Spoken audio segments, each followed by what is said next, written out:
अस्सलामु वरहमतुल्लाहि वबरकातुहू। अल्हम्दुलिल्लाहि नहमदुहू नस्तईनुहु नस्तगफिरुहु व नऊज़ु बिल्लाहि मिन शुरूरि अनफुसिना व मिन सय्यिआति अअमालिना।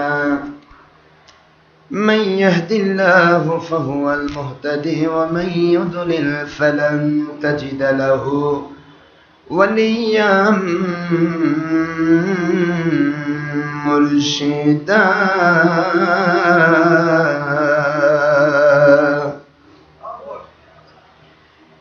वनशहदु अन्ना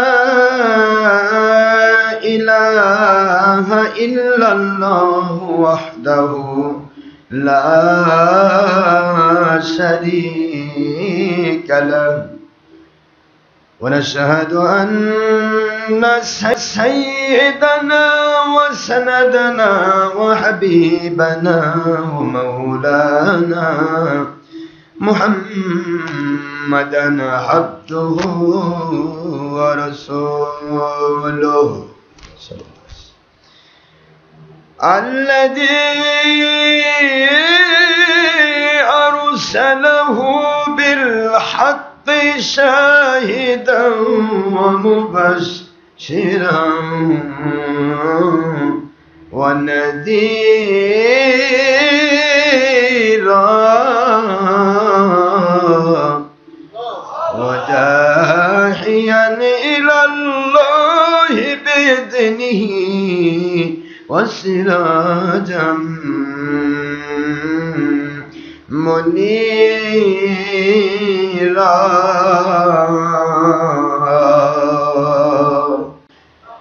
فقد قال الله تعالى في كلامه المجيد وفرقانه الحميد: أعوذ بالله من الشيطان الرجيم. بسم الله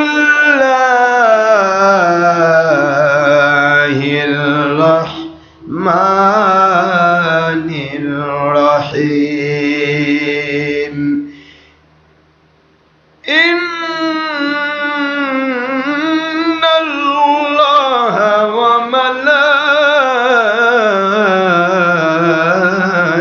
وملائكته يصلون على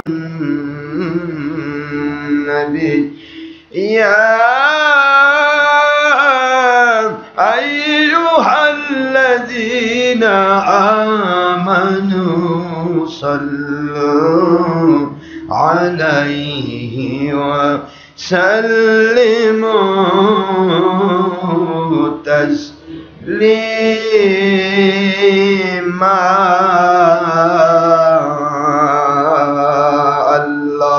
اللهم صل على سيدنا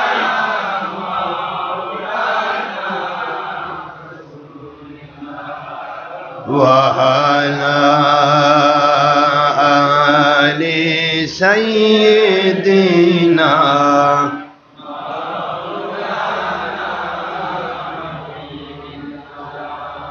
কবিরাজানি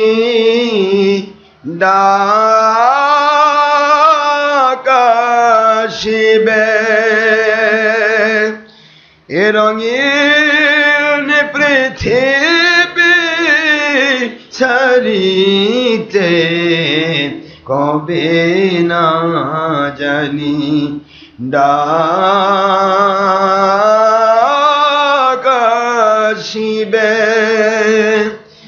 ওই কঠিন কবর মাঝে শুইতে রং বেরঙের পোশাক খুলে সাদা কাপড় পরাইতে আল্লাহুম্মা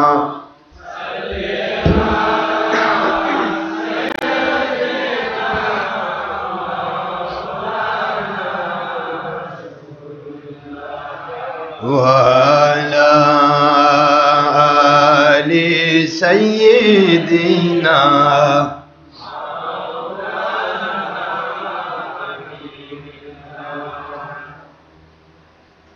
যেদিন মোদের কেউ থাকবে না, সেদিন থাকিবেন আল্লাহ ও নবীজি। মোদের বাড়ির সবই থাকিবে, যেদিন আমরা থাকিব না, এ দুনিয়ার মখলুকাতের সবাই ভুলবে, নবীজি সেদিন ভুলবেন না। আল্লাহুম্মা সাল্লি আলা মাওলানা রাসূলিল্লাহ ওয়া আলা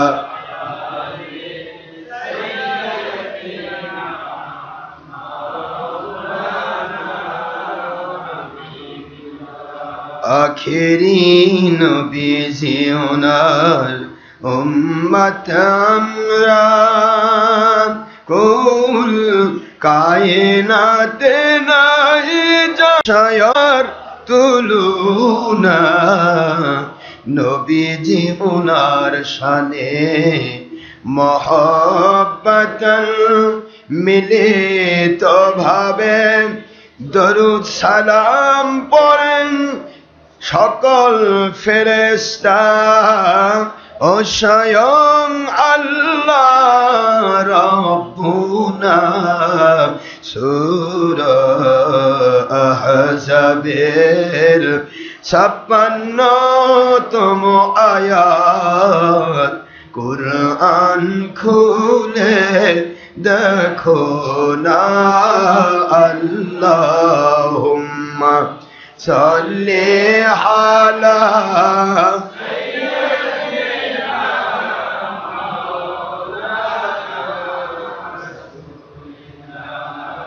ওয়া আলা আলি সাইয়্যিদিনা মাওলানা হাবিবিল্লাহ। মুআজ্জাজ মুহতারাম, প্রিয় সম্মানিত উপস্থিতি, মুসলমান মুমিন মুত্তাকি, আল্লাহ পাক রব্বুল আলামিন ওনার বান্দা এবং পর্দার অন্তরালের আল্লাহর বান্দিগণ, যিনারা অনেক মহব্বত করে ভালোবাসা দিয়ে বর্ষামুখর দিনে আল্লাহর সন্তুষ্টির জন্য বিভিন্ন জায়গা থেকে internet radio, doctor Ashraf Siddiqui online radio থেকে ছবি ভিডিও মুক্তভাবে যিনারা যেখান থেকে আমাদের সাথে সম্পৃক্ত রয়েছেন, এবং ডিস্ট্রিক্ট থেকে, বগুড়ার বিভিন্ন থানা থেকে, মহল্লা থেকে, বিভিন্ন গ্রাম থেকে, যারা আল্লাহর সন্তুষ্টিকে সামনে নিয়ে অর্থ ব্যয় করে, সময় ব্যয় করে, শ্রম দিয়ে, অনেক সময় ব্যয় করার উদ্দেশ্যে আল্লাহ এবং নবীজির পাগলের মতো, আল্লাহ এবং নবীজির পাগল হয়ে যারা ছুটে এসেছেন, তাদের সকলের জন্য আমি প্রাণ খোলা দোয়া করছি, মহান আল্লাহ পাক যেন সবাইকে জান্নাতি মানুষ হিসেবে কবুল করে নেন। বাংলার বিরোধী দল, সরকারি দল, আলিম উলামা, ওলিয়া উলিয়া, প্রশাসন, বিচার বিভাগ, SB, NSI, DGF, army, intelligence, গোয়েন্দা সংস্থার ভাইয়েরা, পুলিশ ভাইয়েরা, যৌথ বাহিনী, এক কথায় এতিম, অনাথ, ভিক্ষুক থেকে শুরু করে শ্রমিক, মজুর, কৃষক, চাকরিজীবী, ব্যবসায়ী, জনপ্রতিনিধি, ডাক্তার, ইঞ্জিনিয়ার, ছাত্র, শিক্ষক, আইনজীবী, যিনারাই যেখান থেকে, পুরুষ মহিলা যিনি ইনসান আমাদের সাথে সম্পৃক্ত হয়েছেন আল্লাহর সন্তুষ্টির জন্য, দুনিয়ার কোনো দলের স্বার্থে নয়, ব্যক্তি স্বার্থে নয়, অর্থের স্বার্থে নয়, কেবলমাত্র শুধুমাত্র একমাত্র আল্লাহ এবং নবীজির মহব্বত পাওয়ার জন্য যারা আমাদের সাথে সম্পর্ক রেখেছেন, মহান আল্লাহর কাছে আমি দোয়া করছি, এর ভিতরে যদি নন মুসলিমও থেকে থাকেন কোথাও থেকে, নেপথ্যে থেকে, যেহেতু প্রায়ই আমরা মেসেজ পাচ্ছি সংবাদ পাচ্ছি অনেক জায়গা থেকে অনেক নন মুসলিমরা আপনারা মুসলমান হচ্ছেন আমাদের ওয়েবসাইট রেডিও থেকে। আমি সকলের জন্য প্রাণ খোলা দোয়া করছি, মহান আল্লাহ পাক আমাদেরকে এমন পরিপূর্ণ হেদায়েত নসিব করুন, যে ঈমান, যে আমল, যে আকীদা, যে হেদায়েতে আল্লাহ খুশি হয়ে দুনিয়াতে শান্তিপূর্ণ, পেরেশান মুক্ত, আল্লাহর সন্তুষ্টিপূর্ণ, সত্যিকারের হাকিকি ঈমানি জীবন দান করা ওয়াদা করেছেন। আখিরাতে আল্লাহ পাক জান্নাতুল ফেরদৌস দান করা ওয়াদা করেছেন। এমন গ্রহণযোগ্য ঈমান, আমল, আকীদার জন্য সকলের জীবনকে মৃত্যু পর্যন্ত আল্লাহ কবুল করুন। সবাই বলুন আমিন। শুকরগুজার হচ্ছি মহান আল্লাহ পাক রব্বুল আলামিনের দরবারে, যিনি মালিক, যিনি খালিক, যিনি রব, এক ও অদ্বিতীয় আল্লাহ। সমগ্র জগৎ সমূহে তার সাথে কোনো শরীক নেই, তিনি একক। তার দরবারে শুকরিয়া, যিনি দয়া করে আমাদেরকে জান্নাতের টুকরায় কবুল করেছেন। আজকের দিনটাকে একটা সাপ্তাহিক ঈদের দিন, মিশকাত, তিরমিজি, আবু দাউদের হাদিসের ভিত্তিতে সাপ্তাহিক ঈদের দিন মনে করে বিভিন্ন জায়গা থেকে আমাদেরকে একত্রিত হওয়ার তৌফিক দিয়েছেন। এই জন্য আমরা সবাই পড়ছি আলহামদুলিল্লাহ। হাদিস শরীফে এসেছে জুমার দিন সকল দিন সাইয়্যিদুল আইয়াম। পৃথিবীতে আল্লাহ যত দিন দিয়েছেন, পৃথিবীতে যত দিন আছে, সমস্ত দিনের সর্দার হচ্ছে জুমার দিন। একটু আওয়াজ ধীরে হলো, জোরে সুবহানাল্লাহ বলেন। সমস্ত দিন, দুনিয়াতে কত দিন আছে না, কি বলেন না কেন? দিন কতগুলো আছে? ঈদের দিন আছে, আছে না? ঈদুল আজহার দিন আছে না? ঈদুল ফেতরের দিন আছে না? আরাফার দিন, শবে কদরের দিন, শবে বরাতের দিন, যত রকমের দিন আছে যা মানুষ পালন করে, যা মানুষ কি করে? আল্লাহর সন্তুষ্টির জন্য ইবাদত করে কাটিয়ে দেয়। সকল দিনের সরদার বলা হয়েছে সহিহ হাদিসের ভিত্তিতে সাইয়্যিদুল আইয়াম।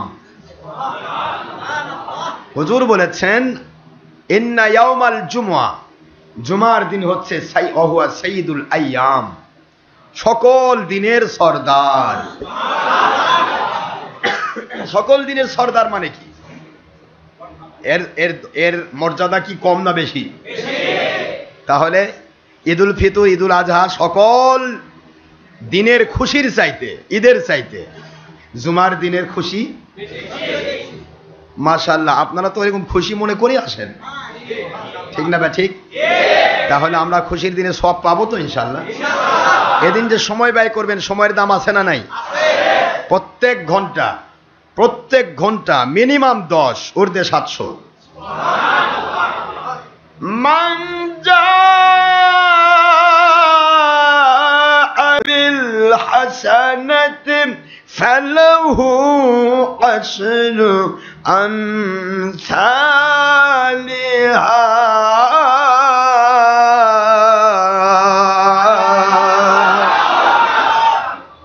যারা আল্লাহর সন্তুষ্টির জন্য কোন নেক আমল করে, হাসানাত, নেক কাজ করে, সেইটা আল্লাহর কাছে, নেক কাজের জন্য অর্থ ব্যয় করা, সময় ব্যয় করা, শ্রম দেওয়া, মহব্বত করা, আমল করা, যেটাই করেন আল্লাহ বলেন এর মূল্য আমি দিব কমের পক্ষে 10 গুণ। আর সহিহ হাদিসের ভাষা এবং কোরআন শরীফ সূরা বাকারার 3 নম্বর পারার ভিত্তিতে, সূরা বাকারা 3 পারার এই 2 নম্বর সূরার ভিত্তিতে প্রমাণিত হয়েছে এটাকে আল্লাহ বাড়াইতে বাড়াইতে 700 গুণ পর্যন্ত বাড়ান। আর যদি এটাকে আল্লাহ স্যাক্রিফাইস হিসেবে গ্রহণ করেন, স্যাক্রিফাইস মানে কি? কোরবানি। কোরবানি মানে কি? ত্যাগ, তিতিক্ষা, উৎসর্গ করা, নিজেকে, নিজের প্রবৃত্তিকে, নিজের জীবনকে, নিজের টাকা পয়সাকে, নিজের সময়কে আল্লাহ এবং নবীর জন্য উৎসর্গ করে দেওয়া।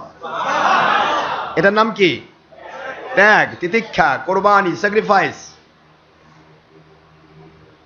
এই স্যাক্রিফাইসের মূল্য আল্লাহ দেবেন। আল্লাহ বলে স্যাক্রিফাইস হিসেবে যদি আমি তোমার সময়টা কবুল করি, আসলে তো স্যাক্রিফাইস। আল্লাহর জন্য 1 মিনিট সময় দাও স্যাক্রিফাইস ছাড়া সম্ভব না। মনের মধ্যে শয়তান খালি ধাক্কায় দেয়, ধাক্কা, হায় হায় এতক্ষণ এত সময় ব্যয় করতেছিস। তখন আপনি বলতেছেন আমি আমার আল্লাহর জন্য স্যাক্রিফাইসের জন্য সময় ব্যয় করতেছি। আমার আল্লাহ বলে তুই তো শয়তানের সাথে যুদ্ধ করলি, অটোমেটিকলি তুই জিহাদের সওয়াব পেয়ে গেলি। ইন্নামা ইউওয়াফাস সাবিরুনা আজরাহুম বিগাইরি হিসাব।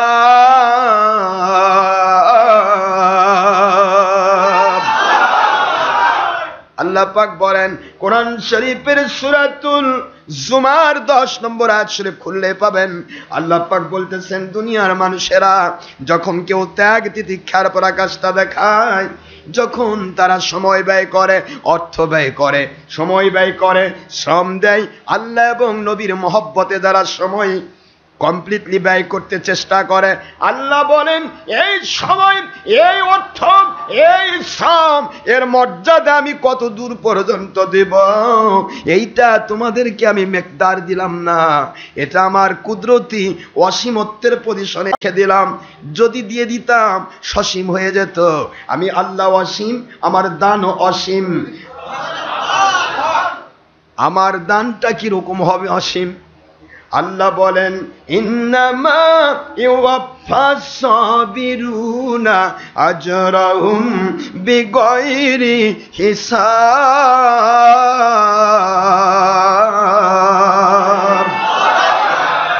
1 নয়, 2 নয়, 10 গুণ নয়, 700 গুণ নয়, 70 গুণ নয়, কোন প্রকার গুণ আমি রাখলাম না। বিগাইরি হিসাব, এমন পুরস্কার আমি দান করব।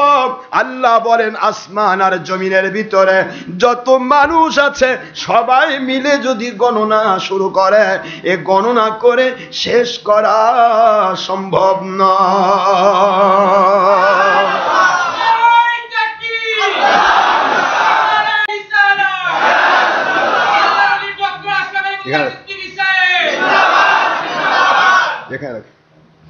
তাহলে আমরা কি বুঝলাম?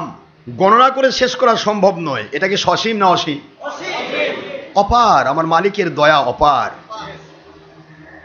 তার দয়া অনুপম, যেটার মধ্যে কোনো রকমের সামান্যতম কোনো পার্সিয়ালিটি নেই। যে দয়ার মধ্যে পার্সিয়ালিটি থাকে সেটা মানুষ গুণে গাঁতে দেয়।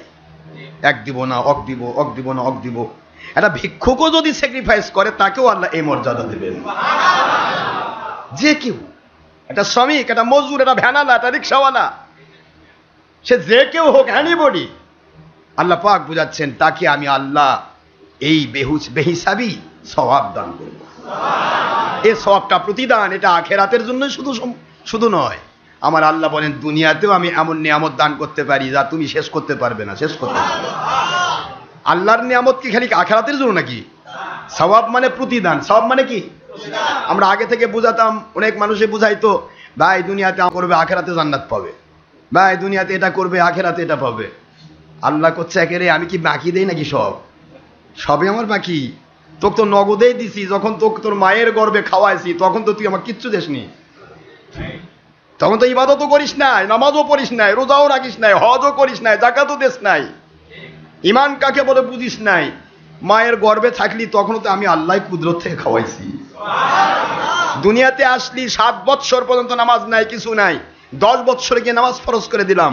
এতদিন পর্যন্ত খালি ঘুরলি আর খাইলি, ঘুরলি আর খাইলি, আমার তো কিছুই দিলি না। আমি তো তোকে পাল্টেই আছি। যেরকম সুবহানাল্লাহ, নগদেই আমি দেই, বাকি নয়, সবই নগদ। জোরে বলুন সুবহানাল্লাহ। এরপরেও আল্লাহ বলেন দুনিয়াতে যেহেতু অসীম মর্যাদা লাভ করা সসীম বান্দা বান্দির জন্য সম্ভব নয়, এই জন্য আমি জান্নাত রাখলাম যা অসীমত্বের ভিত্তিতে হুম ফিহা খালিদুন, চিরস্থায়ী জীবন যখন তুমি লাভ করবে, যেদিন আর তোমার মৃত্যু হবে না। হযরত ইয়াহইয়া আলাইহিস সালামকে আমি অর্ডার করব, কালো মতান্তরে সাদা মেষ আকারে মৃত্যুকে আমি জবাই করে দেব। মৃত্যুকে জান্নাতবাসীর সামনে জাহান্নামবাসীর মাঝখানে জবাই করে দিয়ে বলবো আজ থেকে তোমাদের মৃত্যুকে আমি জবাই করলাম, কোনো দিন তোমাদেরকে আর মৃত্যু স্পর্শ করবে না। জোরে বলুন সুবহানাল্লাহ। আল্লাহ বলেন সেই সময়ে আমি আল্লাহ পাক তোমাকে এমন জান্নাত দেব, আর দুহা কারদিস সামাওয়াতি ওয়াল আরদ, আসমান আর জমিনের মধ্যে যে ফাঁকা জায়গা পুরাটা সহ আল্লাহ পাকের জান্নাত। তাহলে এগুলি তখনই পাওয়া যাবে যখন আমরা এটাকে সহ্য করতে পারবো, একে ধারণ করতে পারবো, একে গ্রহণ করতে পারবো, এর মজা লাভ করতে পারবো, অনুভব করতে পারবো। আমরা এখন বিভিন্ন অসুস্থতায় অসুস্থ। একটা অসুস্থ ব্যক্তিকে যদি আপনি বলেন যে ভাই আপনি অসুস্থ, পেটে স্টমাক তো দুর্বল, আপনাকে 1 সের গরুর গোশত দিচ্ছি, মেরে দিবে? হ্যাঁ, কি বলেন আপনাদের কথা বলেন?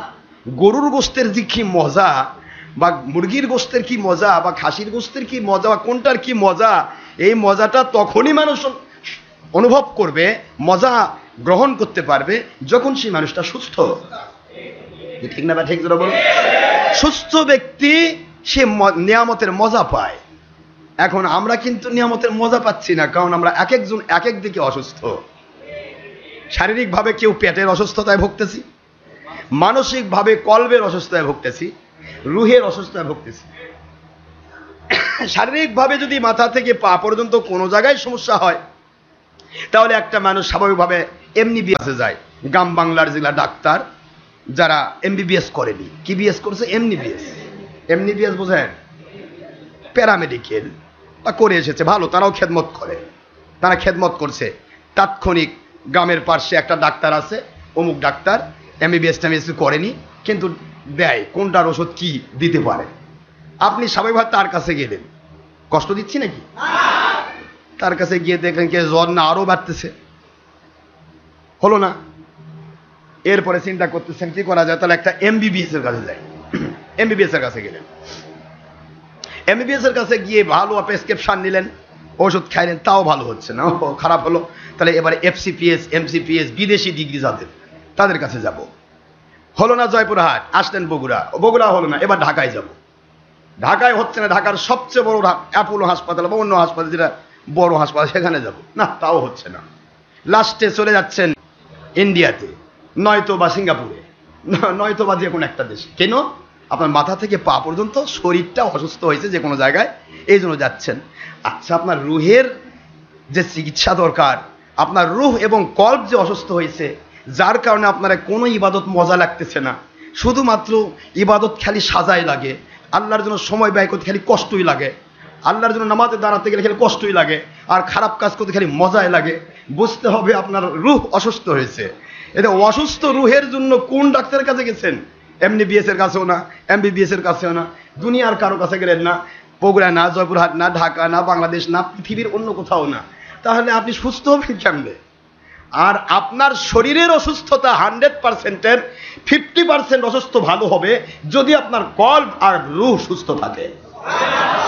ওষুধ ছাড়াই ভালো হবে, ওষুধ ছাড়াই 50% শারীরিক অসুস্থতা ভালো হয় যদি আপনার কল্বে শক্তি থাকে। না, আমার কিছু হয়নি, আল্লাহ আমাকে ভালো রাখবে, এইরকম আপনার ভিতরে যদি হিম্মত থাকে, আমার আল্লাহ বলেন তুই আমার উপর নির্ভরশীল হয়েছিস আর আমি ভালো করে দিব চিন্তা করেছিস, আরে আমি কি ভালো করে নাতে পারি, আমি দিয়ে দিলাম ভালো। কিন্তু যেটার দ্বারা শারীরিক অসুস্থও সুস্থ হয়, সেই কল্ব বা রুহের জন্য কোনো ডাক্তার দরকার নাই। খালি মাথার পায়ের জন্য যত অসুস্থ, সবের জন্য সারা দুনিয়ার ডাক্তার ফেল করলেন। আমার আল্লাহ বলেন যদি রুহের ডাক্তার লাগে, কুনু মা'আস সাদিকিন, আমার আল্লাহর ওলিদের সাথী হয়ে যাও। আমার ওলিরা রুহের ডাক্তার, আমার হক্কানি আলেমরা রুহের ডাক্তার। পাচ্ছ না? সারা পৃথিবীতে খোঁজো, কোথায় গেলে তুমি আল্লাহ এবং আল্লাহ রাসূলের সন্তুষ্টি পাবে, সেখানে দৌড়াও। তোমার রূহকে সুস্থ করে দেব, তোমার কল্পকে সুস্থ করে দেব, তোমাকে আমি দুনিয়াতে সকল মজা দান করব, শারীরিক সুস্থতা দান করব, মানসিক সুস্থতা দান করব, তোমাকে প্রত্যেকটা আমলের মজা দান করব, কিয়ামতে জান্নাত দান করব।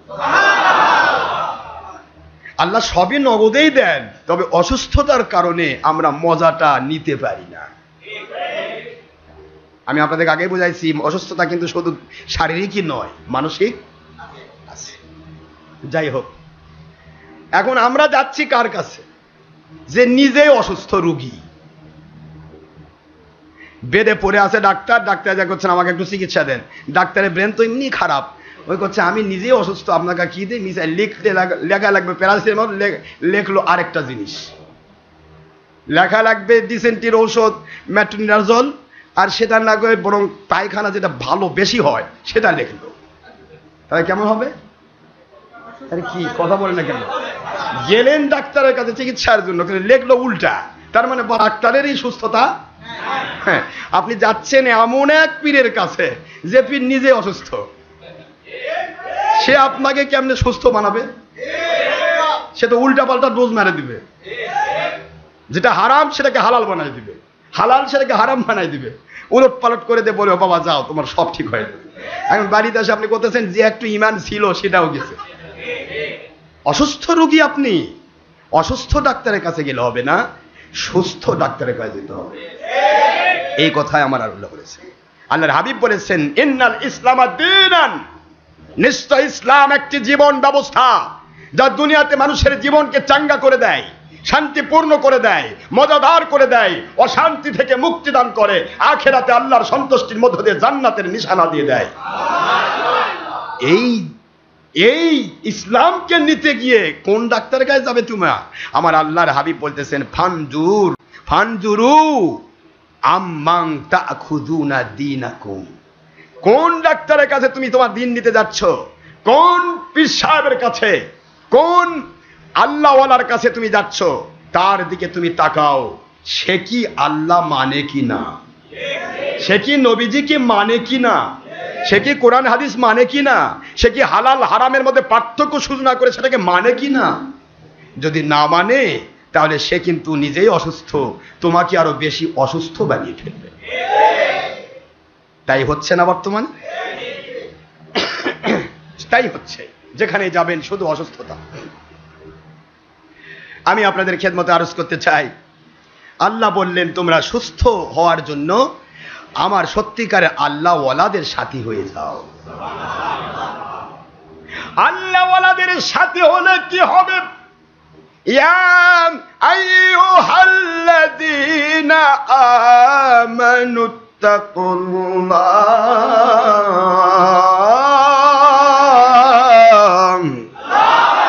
ওয়া কুনু মা'আস সাদিকিন। O believers of this world, O Muslims of this world, if a male or a female, young or adult or student, man not speaking this notice only for believers, not for disbelievers or non-Muslim who is in this world. Ya ayyuhalladhina amanu, believers of this world, subhanallah. আল্লাহ বলেন দুনিয়ার মুমিনেরা ইত্তাকুল্লাহ, আল্লাহকে ভয় করো। আল্লাহকে ভয় করা যদি শিখতে চাও, এমনি এমনি ভয় করা যায় না। কোনটা আল্লাহর ভয়, কোনটা দুনিয়ার ভয়, কোনটা শয়তানের ভয়, কোনটা সরকারের ভয়, কোনটা সন্ত্রাসীর ভয়, পার্থক্য করতে পারবা না। আল্লাহর ভয় যদি শিখতে হয়, যারা আল্লাহকে ভয় করার মতো ভয় করে, হালাল হারাম তমিজ করে, আল্লাহকে সন্তুষ্ট করে, সত্যবাদী আল্লাহওয়ালা হয়েছেন, এমন আল্লাহর ওলিদের সাথী হয়ে যা।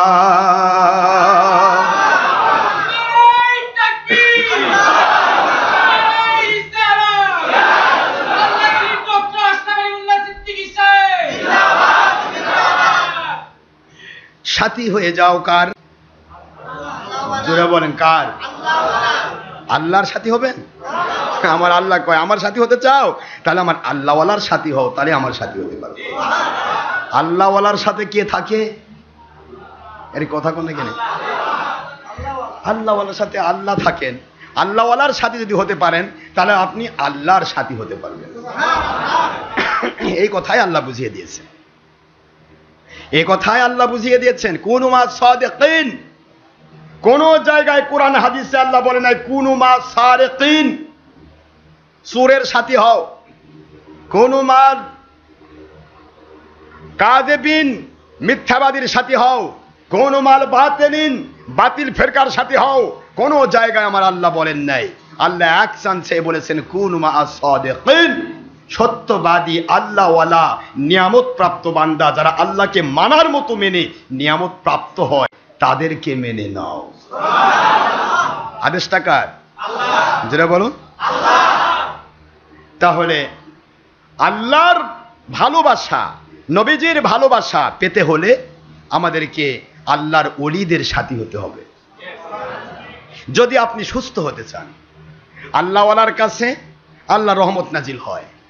আপনি আল্লাহওয়ালার কাছে গেলেন, আল্লাহ পাক রহমত নাজিল করে আল্লাহ আপনার অন্তরের অসুস্থতা ভালো করে দিবেন। মালিক, আমার অর্ডার ফিল আপ করেছিস তুই, আল্লাহ মানে তুমি তো আমার অর্ডার ফিল আপ করেছো, আমি আদেশ করেছি আমার ওলিদের সাথে হও, সত্যবাদী আল্লাহওয়ালার সাথে হও।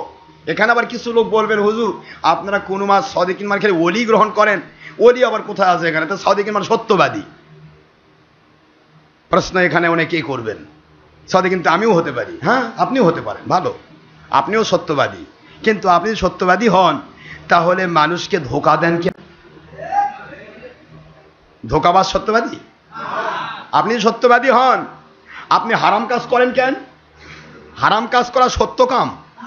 হারাম কি? মিথ্যা না? হারাম কি? আল্লাহ এবং নবীর বিরোধী কাজ কি?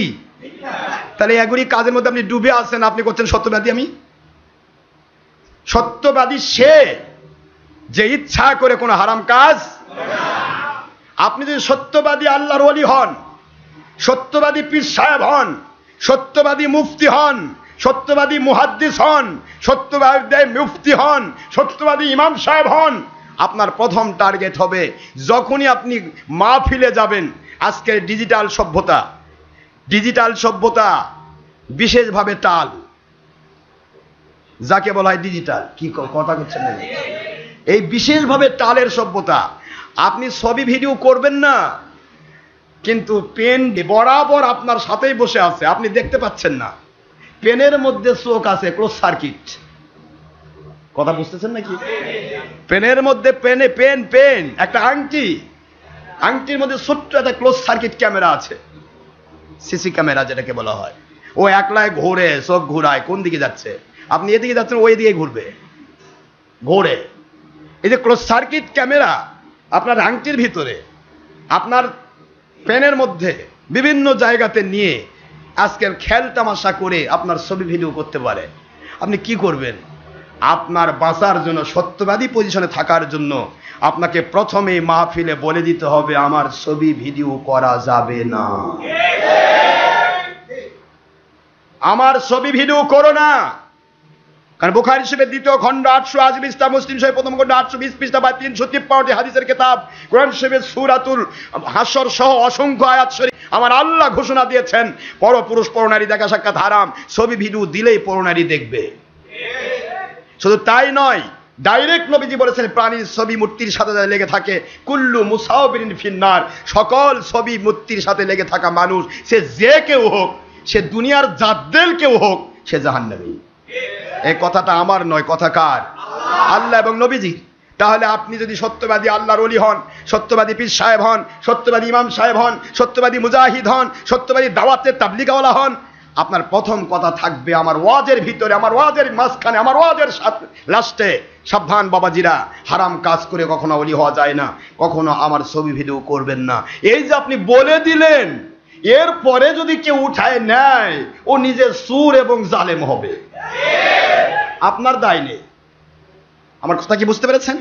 সে জোর চুরি করে নিয়েছে, সে জুলুম করেছে।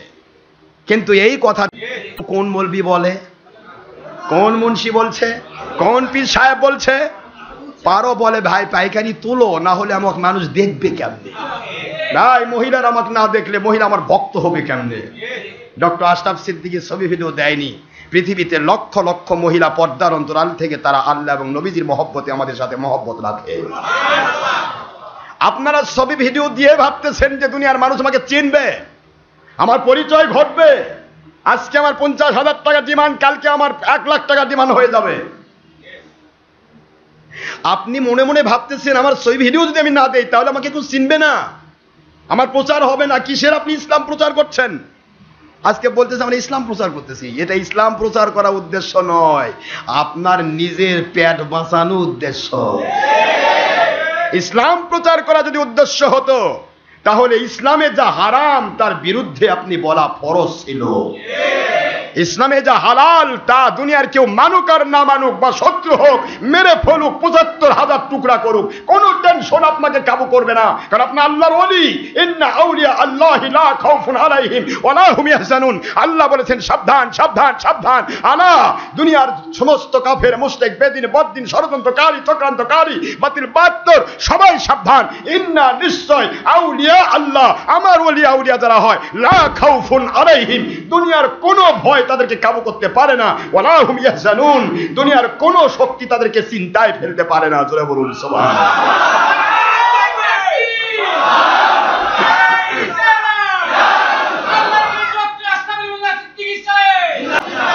কে ভালো বলবে, কে বন্ধু বলবে, আমার খাওয়া হবে কিনা, আমার টাকা আসবে কিনা, আমি পয়সা পাবো কিনা, আমার জমিদারি হবে কিনা, আমার বাড়ি হবে কিনা, আমার গাড়ি হবে কিনা, অথবা আমাকে টুকরা টুকরা করা হবে কিনা, কোনো টেনশন আপনার নয়। কারণ আমার আল্লাহ বলেন তুমি তো আমার ওলি, সত্যবাদী, কন্ট্রোল করার দরকার হলে আমি নিজেই করব। দুনিয়ার কেউ তোমাকে নিরাপত্তা দিতে পারবে না। ৫ লক্ষ মানুষের ব্যারিকেডের মধ্যে যদি তুমি থাকো, আর আমি আল্লাহ যদি নিরাপত্তা দান না করি, ৫ লক্ষ মানুষের মধ্যেই তুমি দুনিয়া থেকে ধ্বংস হয়ে যাবে। আর আমি আল্লাহ যদি নিরাপত্তা দান করি, সারা দুনিয়ার সব যদি তোমার উপর লেগে যায়। ইব্রাহিম আলাইহিস সালামের দিকে তাকাও, ইব্রাহিম নবী ছিল কিন্তু মানুষ।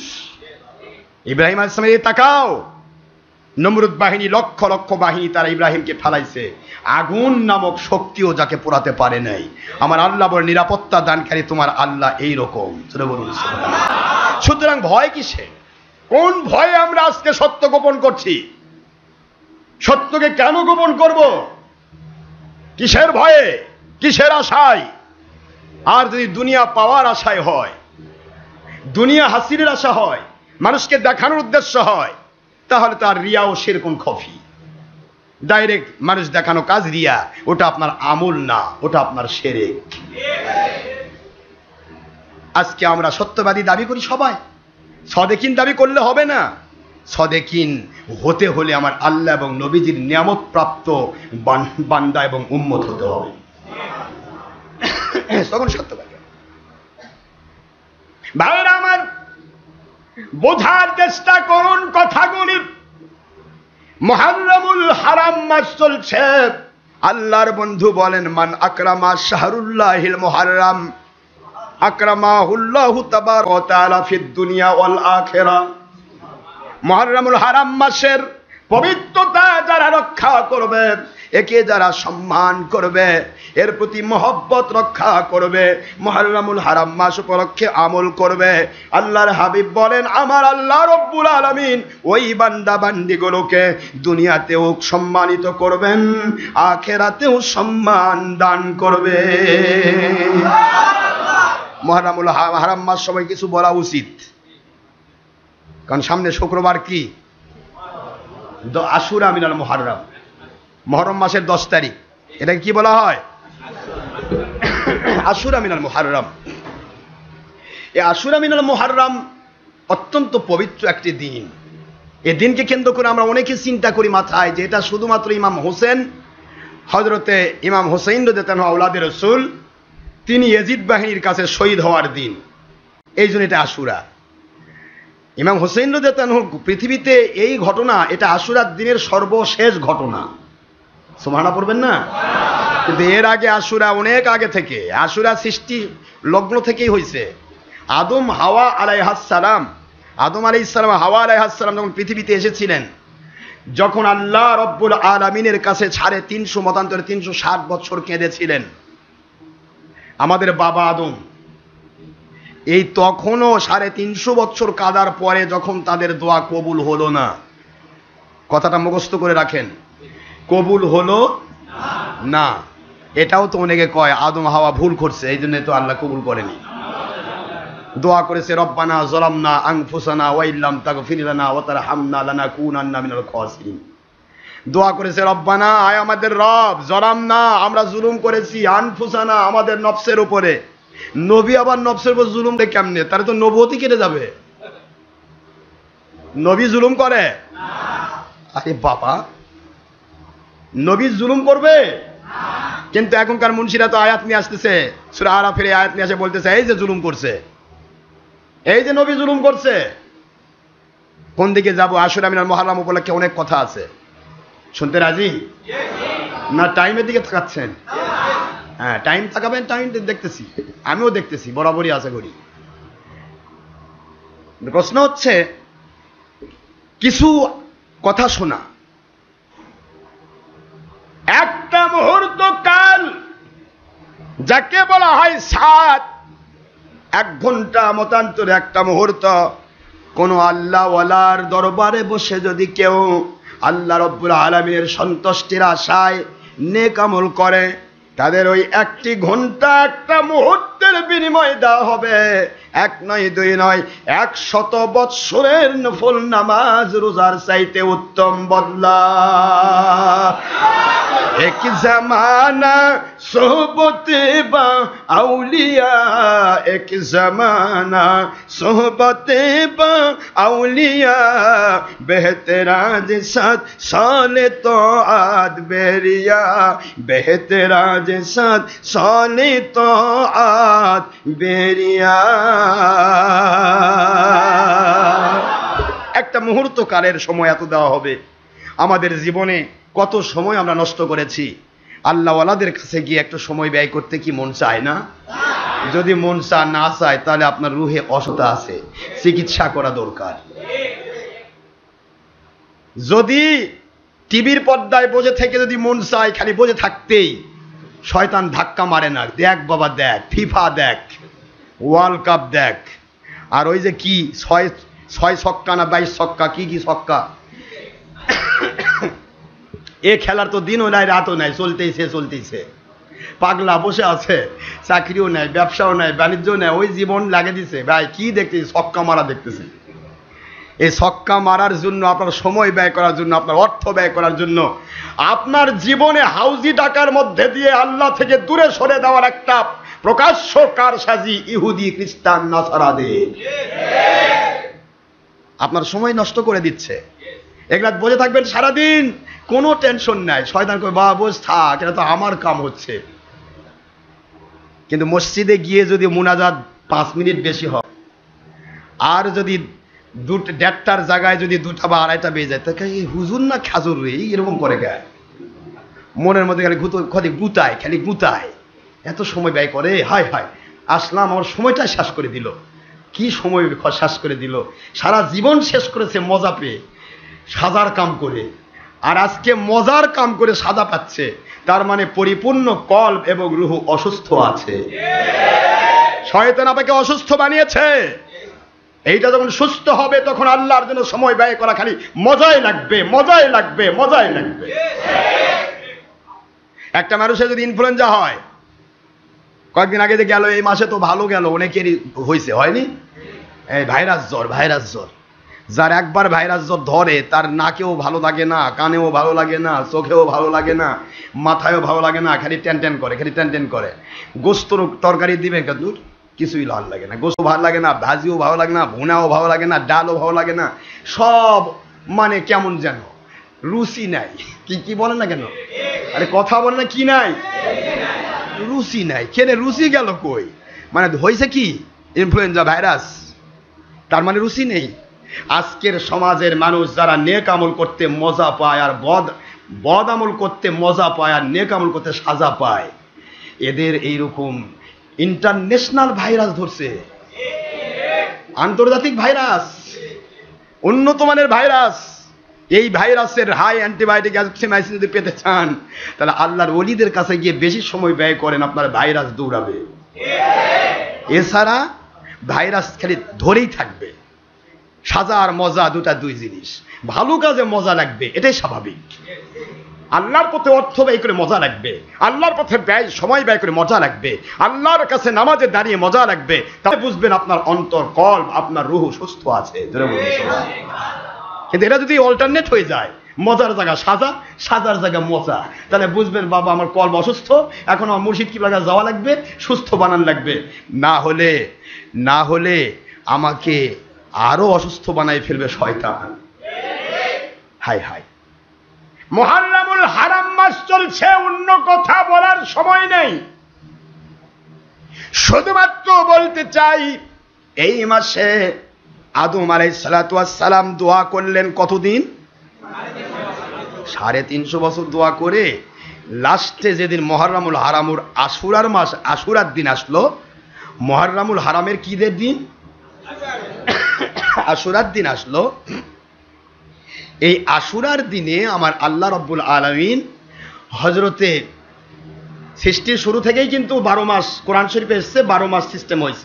কথা কি বুঝতে পেরেছেন? আর হিজরি সনটা চালু করা হয়েছে নবীজি পাক সাল্লাল্লাহু আলাইহি ওয়াসাল্লাম মদিনাতুল মুনাওয়ারায় হিজরতের দিন থেকে।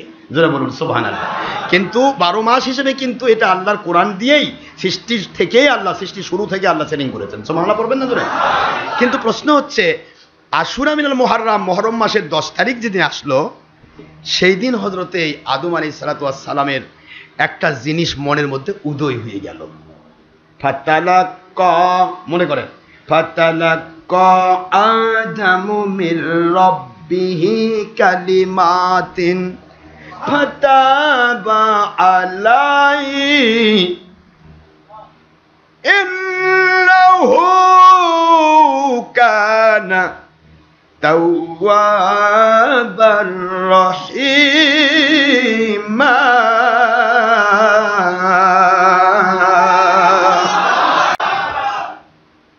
আল্লাহ পাক ফাতালাক্কা আদামু মির রাব্বিহি কালিমাতিন ফাতাবা আলাইহি ইন্নাহু হুয়াত তাওয়াবুর রহিম। আল্লাহ আদম আলাইহিস সালাতু ওয়াস সালামের অন্তরের মধ্যে একটা কালিমা এলকা করে দিলেন।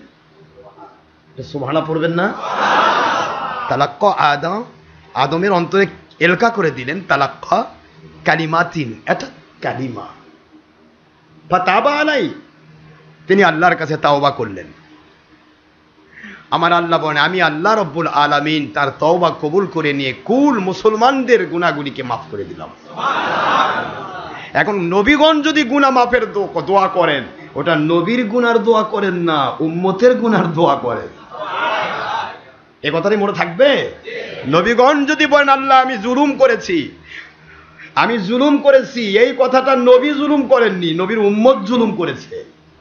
এই উম্মতের জুলুমটাকে তুলে ধরার জন্য কেউ নিজেকে ব্যবহার করেছে। আর আদম আলাইহিস সালাম নিজেকে সহ জলাম না, রব্বা না, 1 বছর না বহু বছর? আদম কয়জন? জলাম না কয় বছর? আমরা জুলুম করেছি আনফুসানা, আমাদের অন্তরের উপরে। আল্লাহ বলতেছেন তিনি জুলুম করেননি, তিনি জুলুম করেননি। কিয়ামত পর্যন্ত আদম সন্তানগণ যে জুলুম করবেন, সেই জুলুমের ব্যাপারে তিনি দোয়াটা করেছেন।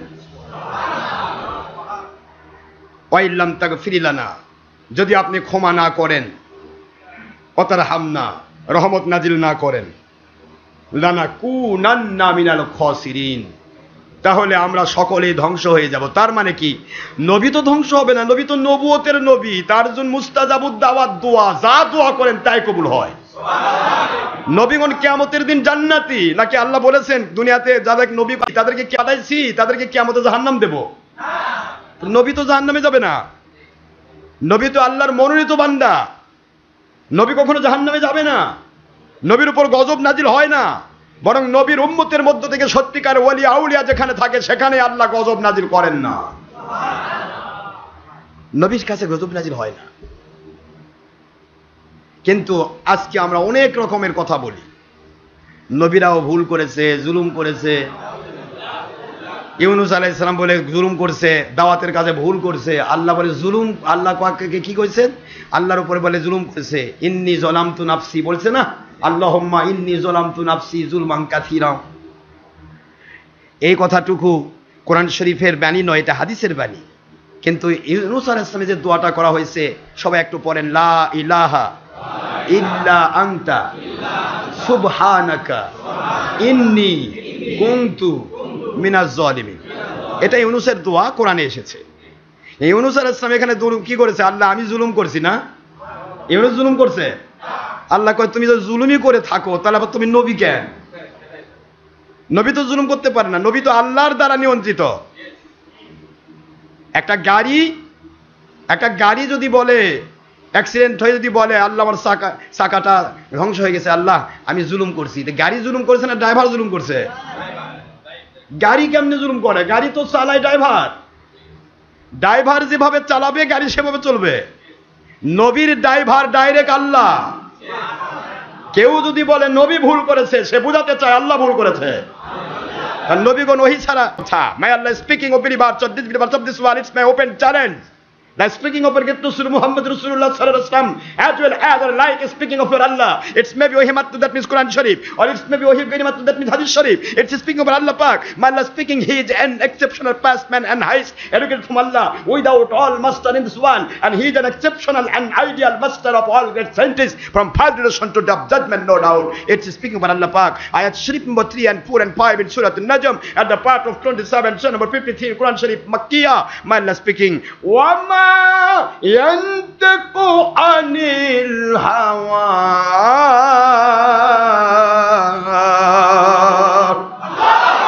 in huwa illa wahyun yuha।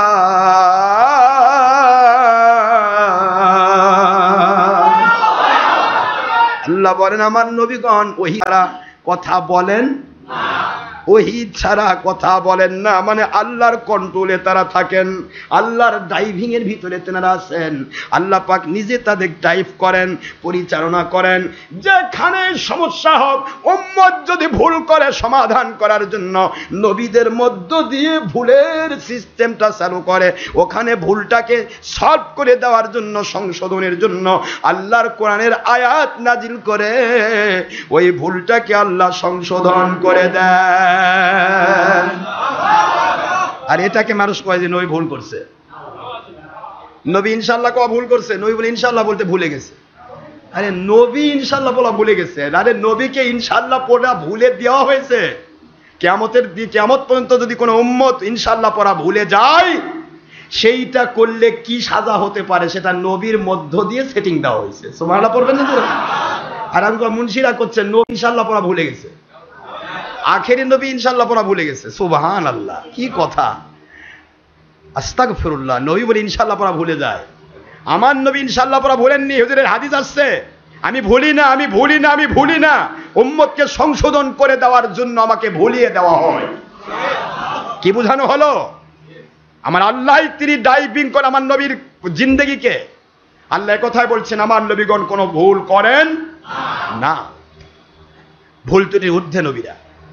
কিন্তু আজকের বাতিল 72 ফেরকা যারা ইন্টারনেট দখল করে আছে, যারা টিভির পর্দা দখল করে আছে, হারামের মধ্যে মশগুল, এদের খুললেই দেখবেন কয় নবীরা ভুল করছে। প্রথমে আপনার ইমানটা কানা করে দিল। আরে কথা করছেন না কেন? আপনার ইমান কি করে দিল? ইমানের টিউব দেখছেন? আপনাদের মোটর সাইকেল যতই উন্নত মানের মোটর সাইকেল হোক, পালসার গাড়ি সবচেয়ে ভালো গাড়ি, এ ধরনের গাড়ি আছে, এর টিউব যদি পিন আপ করে দিয়ে যদি আউট করে দেওয়া হয়, পালসার থাকবে? পালসার তখন কি হয়ে যাবে? রাস্তায় পড়ে থাকবে। কি কথা করছেন না কেন? এত দামি গাড়ি, আহারে 2.5 লাখ টাকা দাম। এটা হুন্ডা দ্বিচক্রযান, 2 চাকার গাড়ি, এই 2 চাকার মোটর সাইকেল, একে এত দামি। 150 কিলোমিটার দূরে যাওয়া যায়, 150 কিলোমিটার পার ঘন্টায় যাওয়া যায়, এমনকি ঢাকার বাসের সাথেও পাল্লা দেওয়া যায়। এমন গাড়ি একটা পিন মারে দিল, আউট হয়ে গেল, চাকা নাই। কথা করছেন না কেন? আপনি যত বড়ই আল্লাহর ওলি হন আর আল্লাহওয়ালা দাবি করেন, খালি যদি আপনার ভিতরে ঢুকায় দেয় নবীরা আমাদের মতো বড় ভাইয়ের মতো মাটির মানুষ, আর নবীরাও ভুল করছে, মাশাআল্লাহ আপনার পালসার গাড়ি পুরাটাই পাঞ্চার। আপনার জিন্দেগির আমলের দাবি পাঞ্চার, এই গাড়ি চলবে না। পাঞ্চার করে দেওয়ার জন্য আজকের 22 নম্বর মুন্সিরা কাজ করছে, আর উপরে দেখাবে আপনাকে বিভিন্ন রকমের রং। নবীগণ কখনো ভুল করতে পারে, নবীরা ভুল করেন না, কখনোই করেন না।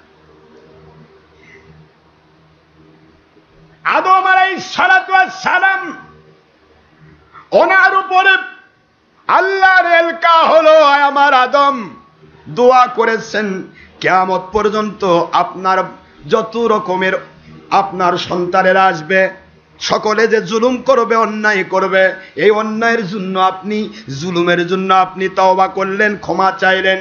এই ক্ষমা কেন চাইলেন? এখানেও একটা কথা আছে, কথা বলার মধ্যে আসে। কথা বললেই কথা বেড়ে যায় ভাইজান, সারাদিন বললে শেষ হবে না। হযরত আদম আলাইহিস সালাতু ওয়াস সালাম বলে গন্ধম খাইছে, গন্ধম। কিছু মুন্সি কয় এই তো গন্ধম খাইছে, তার কারণে আল্লাহ জান্নাত থেকে বার করে দিছে। এই কথাটা নিয়ে আমার নবী পাক সাল্লাল্লাহু আলাইহি ওয়াসাল্লাম একদিন মুস্কি মুস্কি হাসতেছেন। সাহাবায়ে কেরাম বলি, ইয়া রাসূলুল্লাহ, ইয়া হাবিবাল্লাহ, আল্লাহর বন্ধু, আপনাকে তো হাসতে দেখি না হুজুর, হঠাৎ করে হাসতেছেন হুজুর। হুজুর বলেন, আজকে হযরতে মূসা আলাইহিস সালাতু ওয়াস সালামের উপরে হযরতে আদম আলাইহিস সালাম বিজয়ী হয়েছেন।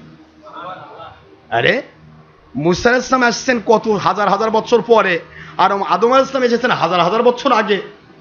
তাদের মধ্যেই আদম আলাইহিস সালাম বিজয় লাভ করেছেন, মানে মূসা তো পরে আসছে। হুজুর বলেন, আজকে কষ্ট হচ্ছে না তো আপনাদের? হযরতে আদম আলাইহিস সালাতু ওয়াস সালাম মূসা আলাইহিস সালামের মধ্যে কথোপকথন হচ্ছে। মূসা আলাইহিস সালাতু ওয়াস সালাম আদম আলাইহিস সালামকে বলছেন, আদম বাবা, আপনি যদি সেই সময় যদি ওই জান্নাতের ভিতরে যদি এই গন্ধমটা হাওয়া না খাইতো, মানে হাওয়া খাইছে মানে আদমকে জড়ানো হয়েছে, কথা কি বোঝে কি? আপনার বাড়ির বউ আপনার বাড়ি পাঞ্চার করে দিবে, আর খালি বই আপনার বাড়ির ছাদ ধসে যাবে, বইয়ের কারণেই হয়ে যাচ্ছে, কিন্তু মরবে, আপনি দায়ী হবেন না? আরে কথা কয় না কেন? আপনার জাহাজে বসে আছেন, জাহাজের নিচতলা ফুটো করে দিচ্ছে আপনার বউ, দায়িত্ব না বউকে বাধা দেওয়া? এর কি কথা বলে না, কি হয়েছে? তো বউকে যদি বাধা না দেন, ওই জাহাজ যদি ডুবে যায়, তাহলে কি আপনি বউ খালি একাই দায়ী হবেন, আপনিও দায়ী হবেন? আল্লাহ বোঝাচ্ছেন যে স্বামীর কোন রকমের অবহেলার কারণে যদি স্ত্রীরা কোনো গুনাহ করে, ভুল করে, সেই গুনার দায়ে দায়যুক্ত করা হয় স্বামীকেও। এইটা আদম আলাইহিস সালামের মধ্য দিয়ে গোটা জাতিকে বোঝানো হয়েছে। আদম আলাইহিস সালাম ভুল করেননি। মূসা আলাইহিস সালাম বলেন, আপনি যদি হাওয়া আলাইহিস সালামকে বাধা দিতেন, যদি এটা সে না করত, তাহলে তো আমরা জান্নাতেই থাকতাম, জান্নাতেই থাকতাম, দুনিয়াতে আসা লাগলো না। আদম আলাইহিস সালাম বলেন, মূসা নবী আলাইহিস সালাম এই কথাটা কোথায় পাইছেন? সুবহানাল্লাহ বলুন না, কোথায় পাইছেন? কয় আল্লাহর নবী আদম আলাইহিস সালাম আমার তাওরাত কিতাবে পাইছি। আচ্ছা, তাওরাত কিতাবে পাইছেন? বলে হ্যাঁ। আচ্ছা, এটা লিখে রাখছে কতদিন আগে আল্লাহ? কথা কয় না কেন? আদম সৃষ্টির লক্ষ লক্ষ বছর আগে লাউহে মাহফুজে আমার আল্লাহ পাক এই কথাটা লিখে রেখেছেন। আদম আলাইহিস সালাতু ওয়াস সালামের স্ত্রী গন্ধম খাবে, এটার উপর ভিত্তি করে দুনিয়াতে আসবে, দুনিয়া আল্লাহ আবাদ করবেন। তাহলে আমি তো আসলামই না, অপরাধ কম করলাম? সুবহানাল্লাহ পড়বেন না জোরে? আমি তো আসিনি, আমার স্ত্রীও আসেনি, কিন্তু আমার আল্লাহ লিখে রাখছেন। বুঝতে পারতেছেন না? মূসা আলাইহিস সালাম কই যে আই হায়, তাই তো আমার আল্লাহ তো লিখে রাখছেন, তার মানে এটা হবে। আর এর মাধ্যমে পৃথিবীতে মানুষ আবাদ করবেন আল্লাহ, তাহলে আদমের দোষ কি? আদম আলাইহিস সালাম ভুল করছে। আল্লাহর হাবিব হুজুর পাক সাল্লাল্লাহু আলাইহি ওয়াসাল্লাম বলেন, আজকে আদম আলাইহিস সালাম মূসা আলাইহিস সালামের উপরে বিজয়ী হয়েছেন। সুবহানাল্লাহ জোরে বলুন। মুসলমান চিন্তা ভাবনা করুন, আজকে তো আরো দূরে নিয়ে যাওয়া হয়, আদম নিজেই খাইছে গন্ধম। কেমনে গন্ধম খাইলো? গন্ধম আদম আলাইহিস সালাম যদি খেয়ে থাকতেন, তাহলে পুরুষ মানুষের ভিতরে মহিলাদের বাচ্চা ধারণ করার জন্য যে রেহেম, ইউটেরাস, এই ইউটেরাসটাই তৈরি হয়েছে গন্ধমের ভিত্তিতে। এই ইউটেরাস যে মহিলার নাই, তার মাসিক হয় না। মুখস্থ করে রাখবেন, যে মহিলার ইউটেরাস আউট করে দেওয়া হয়, অনেক সময় মহিলাদের যারাও ক্যান্সারের কারণে অথবা যারাও টিউবে কোনো রকমের ইনফেকশনের কারণে মহিলাদের ডাক্তার বলে যে এটা রাখলেই গোটাটাই, যেহেতু এটা যে কোনো সময় সংক্রমণ হতে পারে, ইনফেকশন হতে পারে, কাজে পুরাটা না কেটে ফেললে যে কোনো সময় সমস্যা হতে পারে। লাস্টে কি করা হয়? পুরা ইউটেরাসটা কি করা হয়? কেটে ফেলা হয়। এই মাত্র মহিলাটার প্রতি মাসে মাসিক হতো, মেনস্ট্রুয়েশন হতো, হায়েজ হতো, এই মাত্র ইউটেরাস কেটে ফেলা হলো, এরপরে আর মৃত্যু পর্যন্ত মহিলার আর হায়েজ হবে না। আমার কথা বুঝে আসে? এই যে মহিলার হায়েজ বা এই যে প্রতি মাসের মান্থলি মেনস্ট্রুয়েশন হয়, এই মিনিস্ট্রেশনের কেন্দ্রই হচ্ছে ইউটেরাস, আর এটাই হচ্ছে গন্ধমের ইফেক্ট। কিসের ইফেক্ট? মা হাওয়া আলাইহিস সালাম যদি গন্ধম নাই খেতেন তাহলে আপনি আমি দুনিয়াতে আসা ভাগ্যে যুক্ত না। কেন দায়ী করেন মানুষকে? কেন দায়ী করা হয় আদম হাওয়া এবং হাওয়া আলাইহিস? আমি আপনাদের খেদমতে আরজ করছি, যদি আমার আদম বাবাও গন্ধম খাইতেন তাহলে এই ইউটেরাস, এই মিনিস্ট্রেশনের ইফেকশন আপনাদের ভিতরেও ধরা পড়ত। যে মৌলবীরা বলে যে আদম বাবা গন্ধম খাইছে, মনে হয় ওদের মাসে মাসে মিনিস্ট্রেশন হয়, আমার ধারণা। তা না হলে কেন এটা হচ্ছে? কেন সে বলবে আদমের উপর মিথ্যা অপবাদ দেবে? হযরত আদম আলাইহিস সালাম গন্ধম খাওয়ার ব্যাপারে তিনি খবর রাখেন নাই। জান্নাত ছোট জায়গা নয়, জান্নাত আসমান জমিনের সমান। কি বলবো, কোন দিকে যাব? সহিহ হাদিস। হযরতে জিবরাইল আলাইহিস সালাতু ওয়াস সালাম একদিন আমার মালিককে বলেন, আমার মালিক, আপনার দেওয়া, দয়ার করে দেওয়া জান্নাতটা আমি একটু ঘুরে দেখতে চাই। আমার আল্লাহ বলেন, জিবরাইল ঘুরতে চান? বলে হ্যাঁ। তা ঘোরেন। জিবরাইল আলাইহিস সালাম, কষ্ট হচ্ছে নাকি আপনাদের? জিবরাইল আলাইহিস সালাতু ওয়াস সালাম কয়, আল্লাহ আমার ঘুরতে মন চায়, যে সুন্দর জান্নাত বানাইছেন, আপনার বান্দা বান্দিরা থাকবে, আমি একটু দেখতে পারবো না? বলে হ্যাঁ, পারবেন না কেন, ঘোরেন, কতদূর পারেন ঘোরেন তো দেখি। তো জিবরাইল আলাইহিস সালাম ঘোরা শুরু করছে। খুব বোঝার চেষ্টা করেন, এমন জিবরাইল 600 মতান্তরে 6000 পাখনা রয়েছে।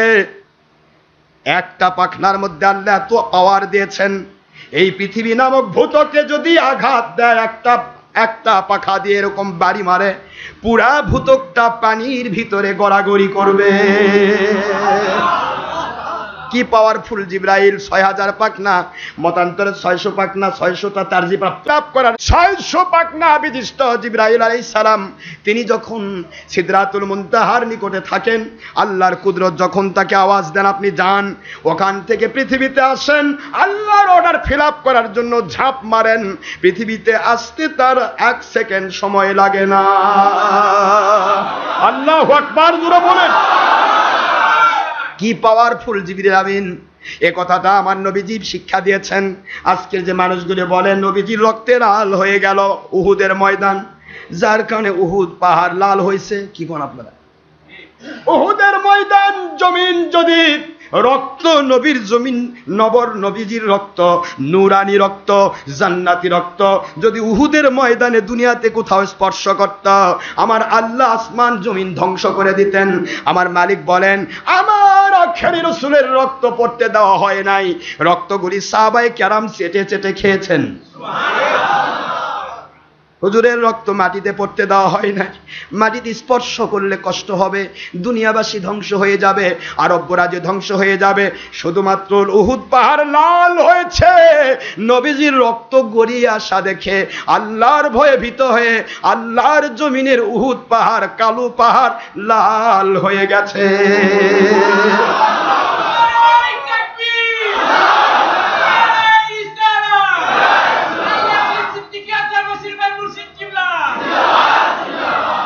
লাল নামের নবীজির রক্ত জমিনে পড়ার কারণে হয় নাই, জমিনে পড়ে নাই। তায়েফের ময়দানে হুজুরকে যখন মারা হলো, তখনও তার 1 ফোঁটা রক্ত জমিন হয় নাই। তার চামড়ার মোজা ছিল, পুরা শরীরের রক্তগুলি মোজাতে জ্যাম হয়ে গেছে। হযরতে যায়েদ ইবনে হারেসা রাদিয়াল্লাহু তাআলা বলেন, আল্লাহর কসম করে বলি, আল্লাহর বন্ধুর 2 পায়ের মোজা ওই তায়েফের ময়দানে রক্ত দিয়ে জমাট বেঁধে গিয়েছিল, মাটিতে পড়তে দেওয়া হয় নাই। জিবরাইল আলাইহিস সালামকে বলো, জিবরাইল আয় আমার জিবরাইল, যান, আমার বন্ধুর দান্দার মোবারক শহীদ হয়ে গেছে, আমার বন্ধুর মাথার হেলমেট ভেঙে হেলমেটের কড়া তার মাথার ভিতরে ঢুকে পড়েছে, রক্ত ফিনকি দিয়ে বের হয়ে যাচ্ছে, এই রক্ত যদি জমিনে পড়ে যায় জিবরাইল, আমি আল্লাহ পাক ওই আরববাসীকে দুনিয়াতে বাঁচতে দেব না। জোরে বলুন সুবহানাল্লাহ। আমার বন্ধুকে আমি মায়া করে সৃষ্টি করেছি, ভালোবাসা দিয়ে সৃষ্টি করেছি, তার রক্ত আমি জমিনে পড়তে দেব না। আপনি চলে যান। সাহাবায়ে কেরাম রক্তগুলি পান করতেছে, আপনি চলে যান, গিয়ে রক্তগুলি সব আপনার হাতে ধারণ করুন, এক ফোঁটা রক্ত যেন জমিনে না পড়তে পারে, জমিনে পড়তে দেবেন না। জিবরাইল আলাইহিস সালাম বলতেছিলেন, আমি আমার আল্লাহ রব্বুল আলামিনের আওয়াজ শুনে, কুদরতি আওয়াজ শুনে সিদরাতুল মুনতাহা, সপ্তম আসমান অতিক্রম করে সিদরাতুল মুনতাহা ডেঞ্জার বর্ডার, ওখানে মতান্তরে চতুর্থ আসমানে আমি ছিলাম। ওখান থেকে যখন এক ঝাঁপ মেরেছি, সঙ্গে সঙ্গে জমিনে এসে দেখি নবীজির রক্ত এখনো মাটিতে পড়ে নাই, এসে আমি রক্তগুলি ধারণ করেছি। এইমাত্র রক্ত পড়ছে, সেটা জমিনে পড়ার আগে জিবরাইল আমিন ঝাঁপ মারলেন, এসে রক্ত ধরে ফেললেন। আর বাকি রক্তগুলি সাহাবায়ে কেরাম পান করতেছে। কেন? আপনাদের রক্ত পান করলে কি হয়? আমাদের রক্ত পান করা যাবে? আমাদের রক্ত পান করলে তার জন্য জাহান্নাম ওয়াজিব হয়ে যাবে। আর হারাম। রক্ত কি? জোরে বলুন, রক্ত কি? আর আমার নবীজির রক্ত পান করতেছে। নবীজি পাক সাল্লাল্লাহু আলাইহি ওয়াসাল্লাম ওই অসুস্থতার ভিতরে বলতেছেন, কত শিক্ষা এর ভিতরে। কেন হুজুরে হেলমেট ভাঙলো, কেন এটা রক্ত বের হলো, কেন দান্দার মগ শহীদ হলো, এগুলি শিক্ষায় তো অসংখ্য। বুঝতে হবে আগে, না বুঝে অযথাই কোনো মন্তব্য করা যাবে না। প্রত্যেকটা মধ্যে শিক্ষা আছে। না হলে নবীজির হেলমেট ভাঙার আগেই যারা ভেঙেছিল তাদেরকে আল্লাহ ভেঙে ফেলতে পারতেন। নবীজির দান্দার মগ শহীদ হওয়ার আগেই যারা নবীজির দান্দান শহীদ করেছিল তাদেরকে আল্লাহ পাক সপ্ত জমিনের নিম্ন স্তরে দাবাই দিতে পারতেন। এই ক্ষমতা আমার আল্লাহর ছিল। কিন্তু কি কোথায় কি শিক্ষা আছে তা গ্রহণ না করে অযথাই খেলে ওয়াজ করলে, শুধুমাত্র কথা বললেই চলবে না ভাইজান। শুধু বুঝতে হবে, জানতে হবে। জিবরাইল আলাইহিস সালাতু ওয়াস সালামের পাওয়ার আমার আল্লাহ দিয়েছেন এতদূর। ওখান থেকে রওনা দিয়েছেন সপ্তম আসমান অতিক্রম করে, মতান্তরে চতুর্থ আসমান অতিক্রম করে জমিনে এসে রক্ত ধরে ফেললেন। হুজুর পাক সাল্লাল্লাহু আলাইহি ওয়াসাল্লাম সাহাবায়ে কেরামকে বলতেছেন, সাহাবায়ে কেরাম আপনারা রক্ত পান করেছেন দেখে ভয় করতেছেন? ভয়ের কারণ নাই। যেই মানুষগুলোর ভিতরে মুহাম্মাদুর রাসূলুল্লাহ সাল্লাল্লাহু আলাইহি ওয়াসাল্লামের রক্ত মুবারক ঢুকে পড়ল, তাদের জন্য আল্লাহর জাহান্নামের আগুন হারাম হয়ে গেল। নবীজির রক্ত পান করে জাহান্নাম হারাম হয়, আর আমাদের রক্ত পান করলে জান্নাত হারাম হয়। কোনটা যাবেন? নবী আর আমরা একরকম না? মুন্সিরা কয় আনা বাশারুম মিসলুকুম। যাবো কোথায়? সর্বাঙ্গে ব্যথা, ঔষধ লাগাবেন কোথা? রেখে এসেছি হযরতে আদম আলাইহিস সালাতু ওয়াস সালামের তওবা। মনে আছে আপনাদের? পারতেছি না, কষ্ট হচ্ছে, একটু বোঝার চেষ্টা করুন। আদম আলাইহিস সালাম তওবাটা কেন হলো? ইউনূস আলাইহিস সালামের তওবার কথা আমি ইনশাআল্লাহ সামনে জুমাতে বলবো। ওটাও ছিল আশুরার দিন। ওটা কিসের দিন? আশুরার দিন। আদম আলাইহিস সালামের তওবা কবুল হওয়ার দিনও আশুরার দিন। হযরত দাউদ আলাইহিস সালামের তওবার কবুলের দিনও আশুরার দিন। নূহ আলাইহিস সালামের পৃথিবী থেকে নামা এই যে আপনার বিশাল জাহাজ, এই জাহাজ যদি পর্বত পর্যন্ত ডুবে গেল পানি দিয়ে, কিন্তু এই জাহাজের কোনো মানুষ ডুবলো না। এই দিন যেদিন, সেটাও ছিল আশুরার দিন। সুবহানাল্লাহ পড়বেন না? পৃথিবীতে প্রথম রহমতের বৃষ্টি হওয়ার দিন ছিল আশুরার দিন। পৃথিবীর সর্বপ্রথম রহমত নাজিল হওয়ার দিন ছিল আশুরার দিন। একটার পর একটা আসবে ইনশাআল্লাহ, যদি আল্লাহ তৌফিক দান করেন। কিন্তু আমি বলতেছিলাম নবীজির মহব্বতের কথা।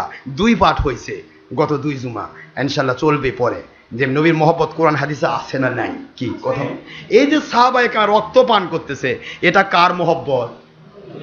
হ্যাঁ, রক্ত পান করা তো হারাম।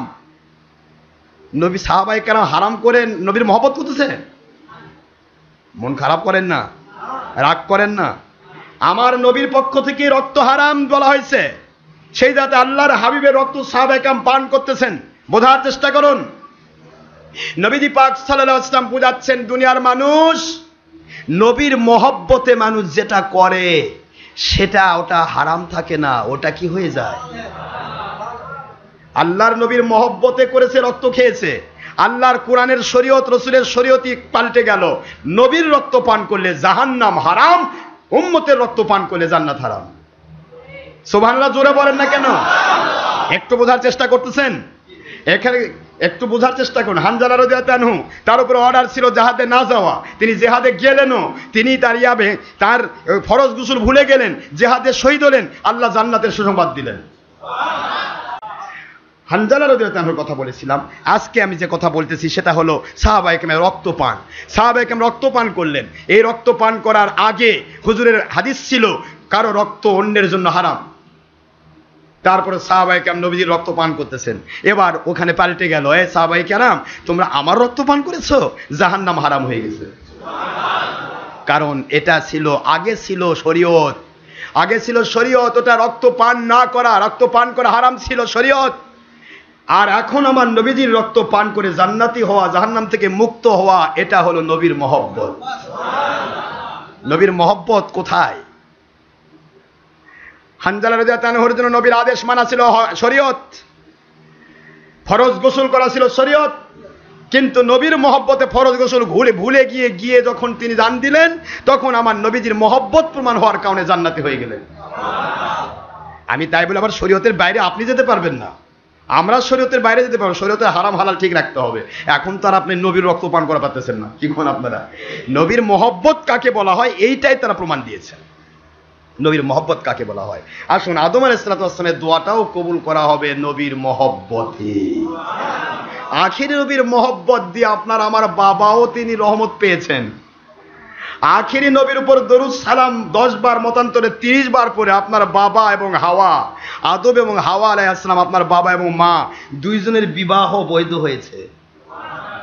পরিষ্কার সহি হাদিস, হুজুর বলেন আদম আলাইহিস সালাম আর হাওয়ার মধ্যে বিবাহের মোহর ছিল 10 বার মতান্তর, ফিরে রিওয়ায়াত নখরা 30 বার আমি আখিরি নবীর উপরে দরুদ। নবীজি পাক সাল্লাল্লাহু আলাইহি ওয়াসাল্লামের উপরে দরুদ শরীফ ছিল আপনার আমার আব্বা আম্মার বিবাহের বৈধতার মোহর। আজকের যে মুন্সিরা দরুদ সালামের দুশমনি করে, এদের অবস্থা কোথায়? আমি আপনাদের পায়ে হাত দিয়ে বলছি, বোঝার চেষ্টা করবেন। আদম আলাইহিস সালাম এবার দোয়া করতেছেন, দোয়া করার বিষয়টাই আমি বলবো, তবে রেখে এসেছি হযরতে জিবরাইল আলাইহিস সালাম চতুর্থ আসমান থেকে তিনি দৌড়ে এসে রক্ত ধরে ফেললেন। হুজুর পাক সাল্লাল্লাহু আলাইহি ওয়াসাল্লাম একদিন জিবরাইলকে জিজ্ঞাসা করে, জিবরাইল সবচাইতে বেশি পরিশ্রম কোন দিন আপনার হয়েছিল? জিবরাইল বলেন, হুজুর সবচাইতে বেশি পরিশ্রম ওই দিন হয়েছে যেদিন আমি চতুর্থ আসমান মতান্তরে সপ্তম আসমানে সিদরাতুল মুনতাহা থেকে ঝাঁপিয়ে 600 মতান্তরে 6000 পাখনা একসাথে ব্যবহার করে আপনার কাছে ছুটে এসেছিলাম, ওই দিন আমার কষ্ট হয়েছে।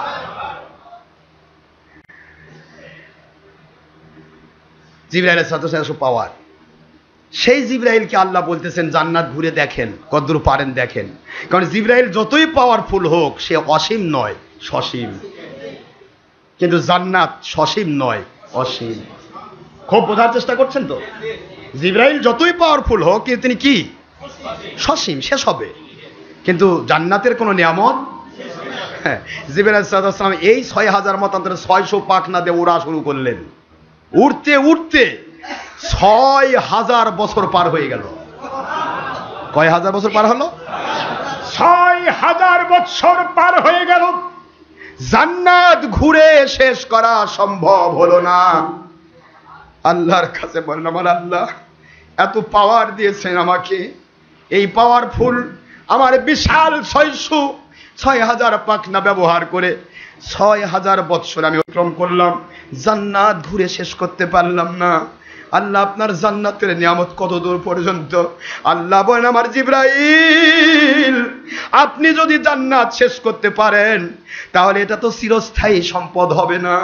আমি তো বলে দিয়েছি, ইন্নাল্লাযীনা আমানু ওয়া আমিলুস সালিহাতি কানাত লাহুম জান্নাতুল ফিরদাউসি নুজুলা।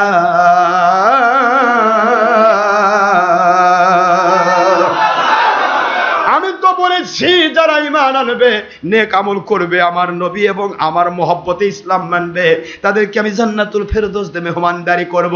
ওখানে তারা কতদিন থাকবে? খালিদিনা ফিহা আবাদা। এখানে অনাদি অনন্তকাল পর্যন্ত তারা থাকবে।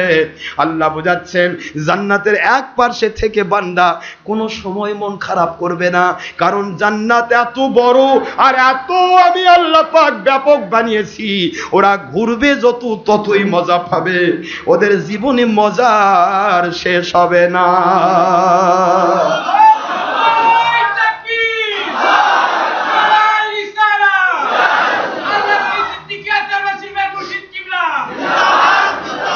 ওদের জীবনের মজা শেষ হবে না। যতই ঘুরবে ততই নতুন লাগবে, ততই নতুন লাগবে, ততই নতুন নতুন নিয়ামত পাবে। আর নিয়ামত পাইতে পাইতে বোঝেন না, একটা মানুষ যদি প্রতিদিন গোস্ত খায় ভালো লাগবে? এর কথা কোনে লাগবে? আজকে গোস্ত মজা লাগলো, কালকে মজা লাগলো, 3 দিন পর কেমন কেমন লাগবে। দেখ, দাঁত ব্যথা করতেছে, ঠ্যাং ব্যথা করতেছে, ই হচ্ছে সে হচ্ছে, মেলা ব্যথা। কথা করছেন না কেন? একই জিনিস প্রতিদিন খেলে মজা লাগে না। আমার আল্লাহ কয় জান্নাতে এমন ভাবে বানাইছি, কোনো দিন কেউ এটাকে মজা ছাড়া কখনো কোনো সময় বিরক্তি বোধ হবে না, প্রতিদিন মজা লাগবে। একটু সুবহানাল্লাহ পড়বেন না জোরে? প্রতিদিন মজা। হ্যাঁ, যাই হোক, তো জান্নাত এইটা। জিবরাইল আলাইহিস সালাম এত পাওয়ার দিয়েও তিনি দেখলেন জান্নাত ঘুরে শেষ করতে 6000 বছর পার হয়ে গেল। আল্লাহ কোচে, আল্লাহ আমার তো হাত পাও পাকনা সব লেগে গেছে, আর পারবো না। আল্লাহ এখন ফিরেন, পারবেন না, আপনি অসীম না সসীম, আর জান্নাত বানাইছি আমি চিরস্থায়ী অসীম। সুবহানাল্লাহ জোরে কোন। কাজে এর মজা যারা নেবে তাদেরকেও আল্লাহ পাক চিরস্থায়ী চিরদিনের জন্য, ওই যে মৃত্যুকে যখন জবাই করে দেওয়া হবে তখন থেকে চিরদিনের জন্য অনাদি অনন্তকাল ধরে প্রতিদিন নতুন নতুন নিয়ামত পেয়ে তারা ধন্য হবে। সুতরাং এই জান্নাত, আমি আপনাদেরকে কষ্ট দিতে চাই না। জিবরাইল আলাইহিস সালাম এই কথা বললেন কেন? আমি জান্নাতে গেলাম না, কারণ আমরা ছিলাম জান্নাতে, দুনিয়াতে আসছি, যাব কোথায় আবার? কিন্তু এই জান্নাত থেকে যে দুনিয়াতে আসছি এর জন্য কি আদম দায়ী? বলেন না কেন আদম দায়ী? আদম আলাইহিস সালামের মধ্য দিয়ে শুধুমাত্র সিস্টেম জারি করা হয়েছে, আমার মালিকই আমাদেরকে দুনিয়াতে পেশ করেছেন। এখন আদম আলাইহিস সালাম তিনি গন্ধম খাইছে, এই কথা অনেকে কয়। আমি এই কথা এত দূর থেকে জিবরাইল পর্যন্ত গেলাম কেন? এটাকে বুঝছেন কিছু? জান্নাত কি ছোট একটা জায়গা? জান্নাত কত বড় বুঝছেন? হাওয়া আছে এক প্রান্তে, আদম আছেন আরেক প্রান্তে। আচ্ছা, হাওয়া একে একা যদি গন্ধম খায় তা আদম জানবে কেমনে? আরে কথা কি বোঝেন কিছু নাকি? আদমের দায় আছে এখানে? আমি এখানে আমার আহালিয়া বাড়িতে, আমার আহালিয়া যদি বাড়িতে কোনো অপরাধ করে আমি দায়ী? আমি তখন দায়ী যখন আমার অবহেলার কারণে আমার আহালিয়া অপরাধ করবে। আমার অবসন্নতার কারণে, অবহেলার কারণে বা উদাসীনতার কারণে যদি আমার আহালিয়া কোনো অপরাধ করে সেটা কি হবে? সেও দায়ী হবে, আমিও।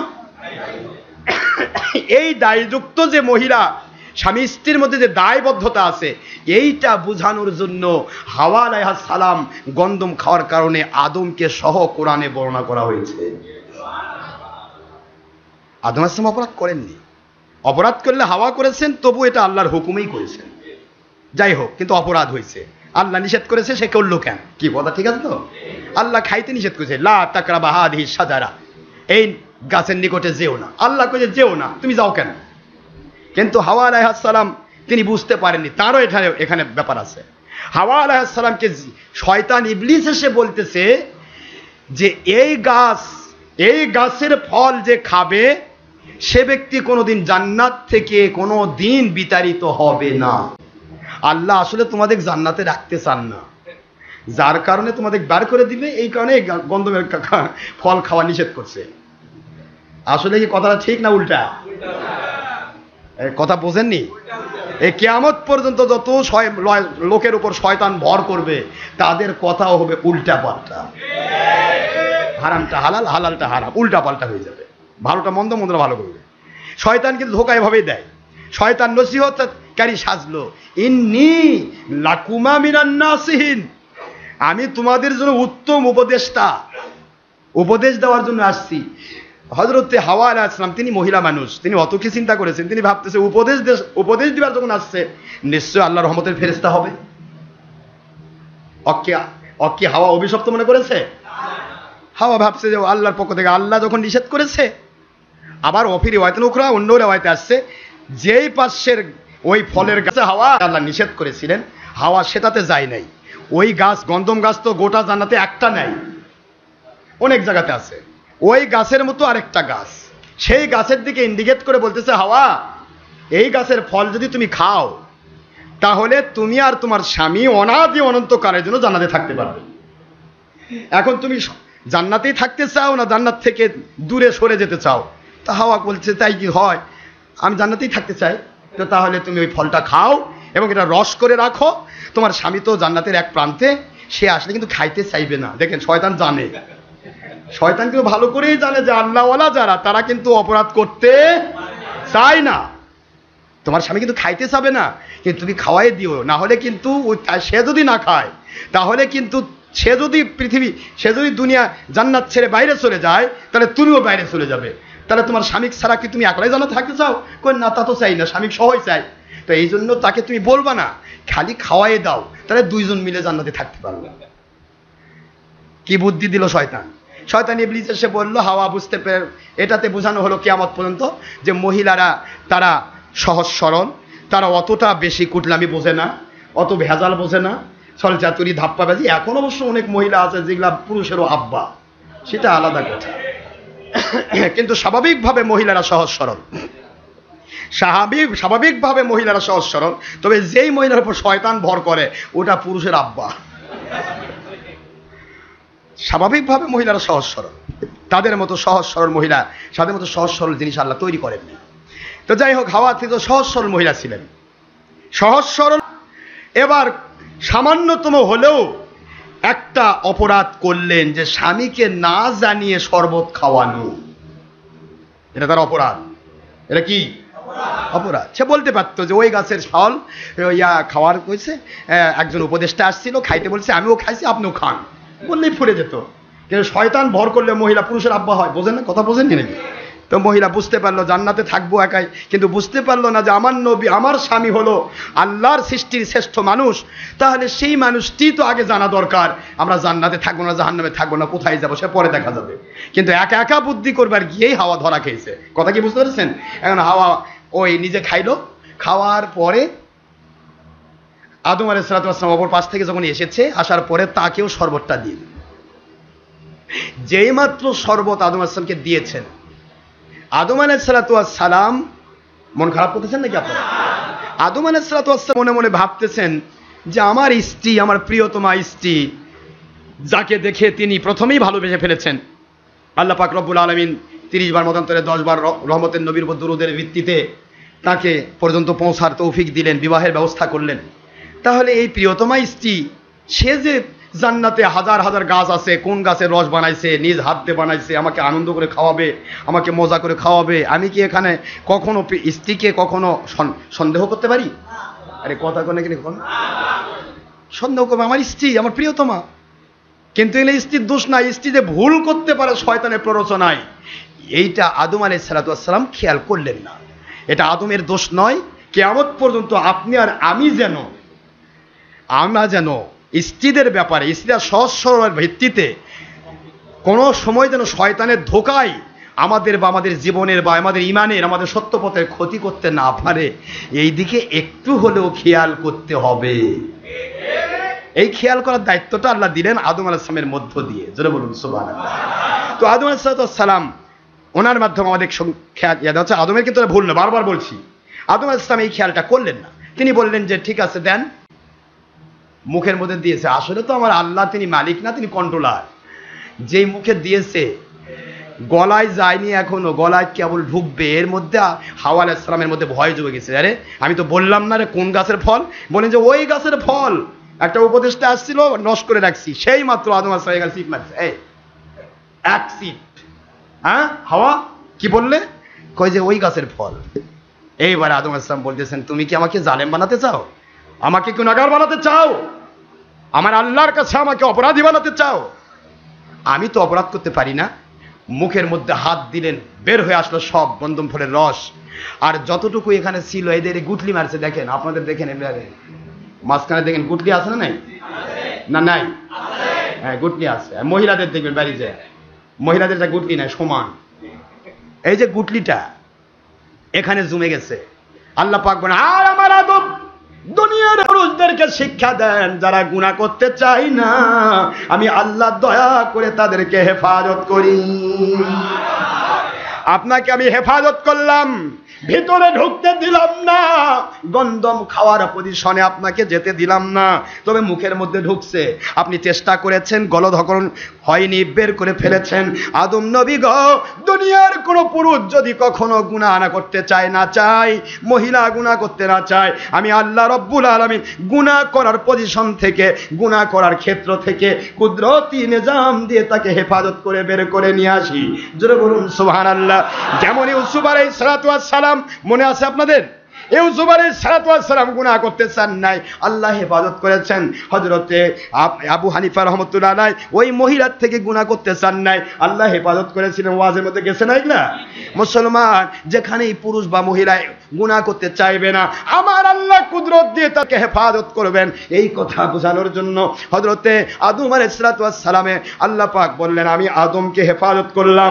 কিন্তু দুনিয়ার মানুষ অবহেলা করে, উদাসীনতার কারণে স্ত্রী যদি ভুল করে, তার স্বামী অপরাধী হয়ে যায়। এইটা শিক্ষা দেওয়ার জন্য আপনি এবার বলেন, রব্বানা যালামনা আনফুসানা ওয়া ইল্লাম তাগফির লানা ওয়া তারহামনা লানাকুনান্না মিনাল খাসিরিন। আপনি বলে দেন আপনার পুরা জাতিকে নিয়ে, পুরা আপনার মুসলমানদেরকে নিয়ে আপনি বলে দেন, দোয়া করেন আমার কাছে। দোয়া শিখিয়ে দিলেন আল্লাহ, তিনি দোয়া করতে শুরু করলেন। এই দোয়াতে খেয়াল করুন ভালো করে, আল্লাহ পাক জমিনে পেশ করলেন তো পড়লেনই, তারপরে হাওয়ার মিনিস্ট্রেশন হয়ে গেল, দুইজনের শরীর থেকে কাপড় পরে গেল, জান্নাতের নিয়ামত তাদের জন্য কি হয়ে গেল? সম্পূর্ণরূপে তারা বঞ্চিত হয়ে গেলেন।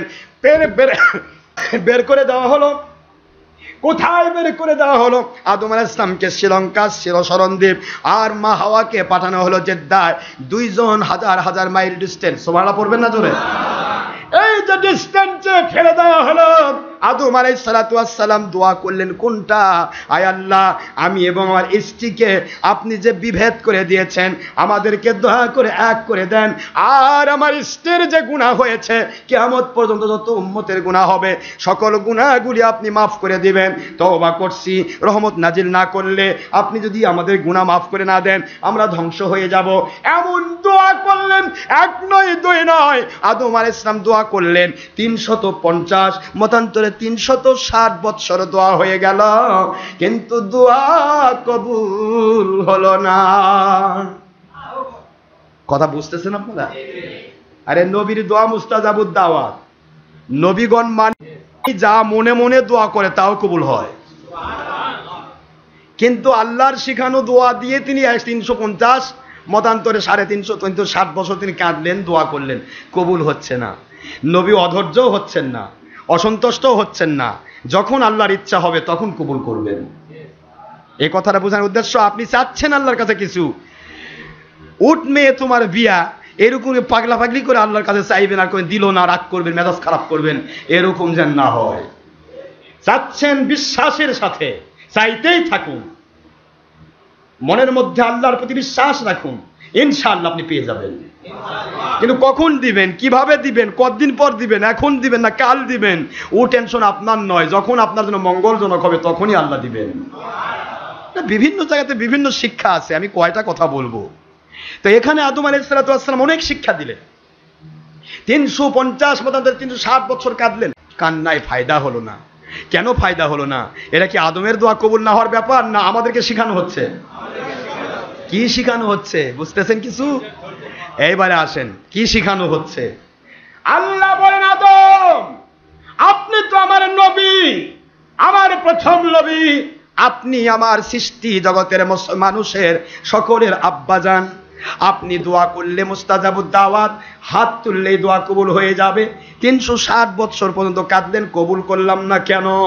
আমি দুনিয়ার মানুষকে বোঝাতে চাই, দুনিয়ার আদম সন্তানেরা, কত কোটি মানুষ এক জায়গায় বসে দোয়া করবা, কয় হাজার মানুষ দোয়া করবা, কিন্তু দোয়ার ভিতরে আমার নবীজির উপরে যদি দরুদ না থাকে রে, নবী আদমের দোয়াও আমি কবুল করি না। এটা জোরে বলেন আল্লাহু আকবার। এ দুনিয়া আমার আদম সন্তানেরা, তোমাদের আব্বা তো নবী ছিলেন, তোমাদের আব্বা ছিলেন আদম আলাইহিস সালাতু ওয়াস সালামের দোয়া মুহূর্তের ভিতরে আমি কবুল করতে পারতাম, করলাম না, কারণ আদমের মাধ্যমে তোমাদেরকে শিক্ষা দিতে চাই। তোমার বাবার দোয়াই কবুল হলো না, নবীর উপর দরুদ সালাম, তুমি কেমনে দোয়া করে কবুল নিবা দোয়া দরুদ সালাম? জোরে বলেন না সুবহানাল্লাহ। মন খারাপ হচ্ছে? মাদিনা তোমায় ভুলতে পারি না, ও মাদিনা তোমায় ভুলতে পারি না, কি করে ভুলবো তোমায় বলো না, বলো না। তোমার মাঝে শুয়ে আছেন মহাজনা, যারে সৃষ্টি না করিলে আমার রব্বানা কিছুই সৃষ্টি করতেন না। তিনি আমার জানের জান, আমার প্রাণের প্রাণ, তিনি আমার প্রাণের প্রাণ, তারে হারালে হারাবো আমি দোজাহান। ও মদিনা যার উপরে দরুদ না পড়লে দোয়া কবুল হয় না, যার উপরে দরুদ না পড়লে নামাজ কবুল হয় না, জানাজা কবুল হয় না, কালেমা কবুল হয় না, ঈমান কবুল হয় না, আমল কবুল হয় না, দোয়া কবুল হয় না। যারে সৃষ্টি না করিলে আমার রব্বানা কিছুই সৃষ্টি করতেন না। নবীর উপর দরুদ না পড়লে দোয়া কবুল, এটা শেখানো হলো আদমের মাধ্যমে। কার মাধ্যমে? এই জন্য 350 বছর নিয়েছেন। আল্লাহ কয়, নবী আপনি তো মন খারাপ করবেন না, আপনি তো মডেল, আপনি তো আমি যেভাবে চালাবো আপনি সেটাতেই খুশি, আপনি একটু ধৈর্য ধরেন, 360 বছর কাঁদেন, তারপরে আমি আদম মির রব্বিহি কালিমাতিন, আমি আল্লাহ আমার নবীর দরুদ আদমের মধ্যে এলকা করে দিলাম। এবার আদম আলাইহিস সালাম দোয়া করতেছেন, ভালো করে শোনেন। আল্লাহুম্মা গফিরলি, আল্লাহুম্মা গফির লানা বিওসিলাতি মুহাম্মাদুর রাসূলুল্লাহি সাল্লাল্লাহু আলাইহি ওয়াসাল্লাম। আল্লাহ বুঝায় দিলেন আদম নবী সালাম দুনিয়ার মানুষকে জানিয়ে দেন, বুঝিয়ে দেন যে যত বড় আমল করুক, যত বড় দোয়া করুক, ওই দোয়াতে যদি আপনার আখেরি নবীর উপরে দরুদ না থাকে, শুধু দরুদ নয় গো নবী মুহাম্মদ সাল্লাল্লাহু আলাইহি ওয়াসাল্লাম আখেরি নবী, আমার বন্ধু, ওনার যদি ওসিলা না থাকে দোয়া কবুল হবে না। যেমন হযরত আদমের দোয়া কবুল করা হয় নাই, কারণ আদম আলাইহিস সালামকে শিক্ষা দেওয়া হলো ওসিলার প্রয়োজন আছে। কি প্রয়োজন আছে? হাদিস খুঁজে পাবেন মুস্তাদরিকে হাকিম, সহিহ হাদিসের কিতাব, মুসনাদ আব্দুর রাজ্জাক, সনদ দারমি, দারিকুতনি, কিতাব আল-আথহার, মুসান্নাফ ইবনে আবি শাইবা। আল্লাহর বন্ধু হুজুর পাক সাল্লাল্লাহু আলাইহি ওয়াসাল্লাম বলেন, হযরত আদম বাবা তখন পড়ে নিলেন, যখন আমার ওসিলা বিওসিলাতি বিহুরমাতি মুহাম্মদুর রাসূলুল্লাহ সাল্লাল্লাহু আলাইহি ওয়াসাল্লাম, আল্লাহর আওয়াজ হয়, আমার আদম আজকে আখেরি নবীকে আপনি দরুদ পড়েছেন, তার ওসিলা দিয়েছেন, ব্যাপার কি আপনি ওসিলা দিলেন কেন? কোথায় পাইলেন তার নাম? আদম আলাইহিস সালাম বলেন, আমার আল্লাহ জান্নাতের ভিতরে প্রতি গাছের পাতায় পাতায়, হুর গেলমানের চোখের মণিতে, হুর গেলমানের বুকের উপরে, হুর গেলমানের শরীরে শরীরে, পুরা জান্নাতের ভিতরে খোদাই করে লেখা আছে লা ইলাহা ইল্লাল্লাহু মুহাম্মাদুর রাসূলুল্লাহ সাল্লাল্লাহু আলাইহি ওয়াসাল্লাম। আমার আল্লাহ বললেন, আয় আমার আদম আলাইহিস সালাতু ওয়াস সালাম, এই লেখাগুলি আপনি দেখলেন, কতদিন লিখেছি তা কি জানেন? এ কথা আছে বাতিল ফেরকাদের শাইখুল হাদিস আজিজুল হক সাহেব তার নিজের লেখা কিতাব, ৫ম খণ্ড, বুখারী সিরাত সংখ্যা ৫ম খণ্ড খুললে পাবেন। দুনিয়ার সকল বাতিল ফেরকার কিতাবে এই হাদিস আছে। আদম আলাইহিস সালাতু ওয়াস সালামকে আল্লাহ বলেন, আয় আমার আদম, আয় আমার আদম নবী, আপনি যখন দোয়া করেছেন ওসিলা দিয়েছেন। এবার আপনি আমার বন্ধুর ব্যাপারে আপনার স্মরণ হলো জান্নাতের ভিতরে আমার সাথে আমার বন্ধুর নাম করে আমার সাথে, এটা কতদিন সেট করেছি? আপনি আদম সৃষ্টির 20 লক্ষ বছর আগে আমার আখির নবীর নাম আমার তাওহীদের কালেমায় আমি সেট করেছি।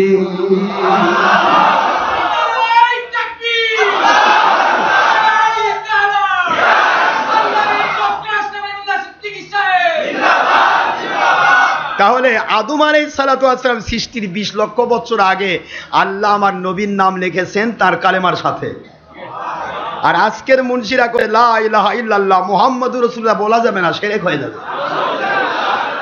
কোন দিকে যাবেন বলেন? কোথায় যাবেন? আর বাংলাদেশের মুন্সিদের এই বড় বড় মুন্সির মধ্যে ওয়াহাবি খারেজি মুন্সিগুলা যে বাংলাদেশ বগুড়ার বিশেষ করে জামিল মাদ্রাসার সফি কাশেমি সুর, এ সুর খারেজিদের আন্ডা, এ খারেজিদের আন্ডা বলেছে, এখানে মাহফিল করে গেছে, আমি পরে শুনলাম, সে মাহফিলের রেকর্ডটা আমার কাছে আছে, আমি আজকে নিয়ে আসি নাহলে শোনাই দিতাম। রেকর্ডের মধ্যে সে বলতেছে মুহাম্মদ সাল্লাল্লাহু আলাইহি ওয়াসাল্লামের ঈদে মিলাদুন নবী যারা পালন করে তারা বেদাত শিরক করে। কারণ ঈদে মিলাদুন নবী হয় না, নবীর যখন জন্ম হয়েছে তখন তিনি নবী ছিলেন না, তখন তিনি শুধুমাত্র একটা মানুষ ছিলেন। আর নবী 40 বছর বয়সে নবুয়ত পাইছে, তখন থেকে তিনি নবী, আর তখন থেকে সিরাতুন নবী। এই জন্য মিলাদুন নবীর গুরুত্ব নাই, সিরাতুন নবীর গুরুত্ব। তোদের আব্বার কেতাব ভুলে গেলি রে চোর বাটপারেরা, তোদের আব্বাজানকে অস্বীকার করে তোরা অবৈধ সন্তান হলি। হায় হায় খারেজি ওয়াহাবির জাত, ওয়াহাবির গোষ্ঠীরা মাযহাবের গোষ্ঠীরা সারা জীবন ভুল করে, কিন্তু এই খারেজির গোষ্ঠী সারা জীবন হক্কানি রব্বানি সারা গাও চুলকানি, এত চুলকানি দিয়েও তোমরাও ভুল করতেছো। লাস্টে দেখা যাচ্ছে সকল ওয়াহাবির গোড়া এক জায়গায়। কি সুন্দর করে বলে দিল, রেকর্ডটা আমার কাছে আছে। সে বলে দিল যে মুহাম্মদ সাল্লাল্লাহু আলাইহি ওয়াসাল্লাম যখন জন্ম নিয়েছে কেমনে তার মিলাদ করবেন? মিলাদ মানে জন্ম, জন্মের সময় তো তিনি নবী ছিলেন না। আর আমার আল্লাহ বলতেছেন আদম সৃষ্টির 20 লক্ষ বছর আগে আমার আখেরি নবীর নাম আমার কলেমার মধ্যে সেট করেছি। কোথায় যাবেন আপনি? কলেমার মধ্যে, নামাজের মধ্যে সালাম, নামাজের মধ্যে কলেমা পড়া হয়, কিছু মুন্সি আছে লা ইলাহা ইল্লাল্লাহ এ পর্যন্ত পড়ে শেষ।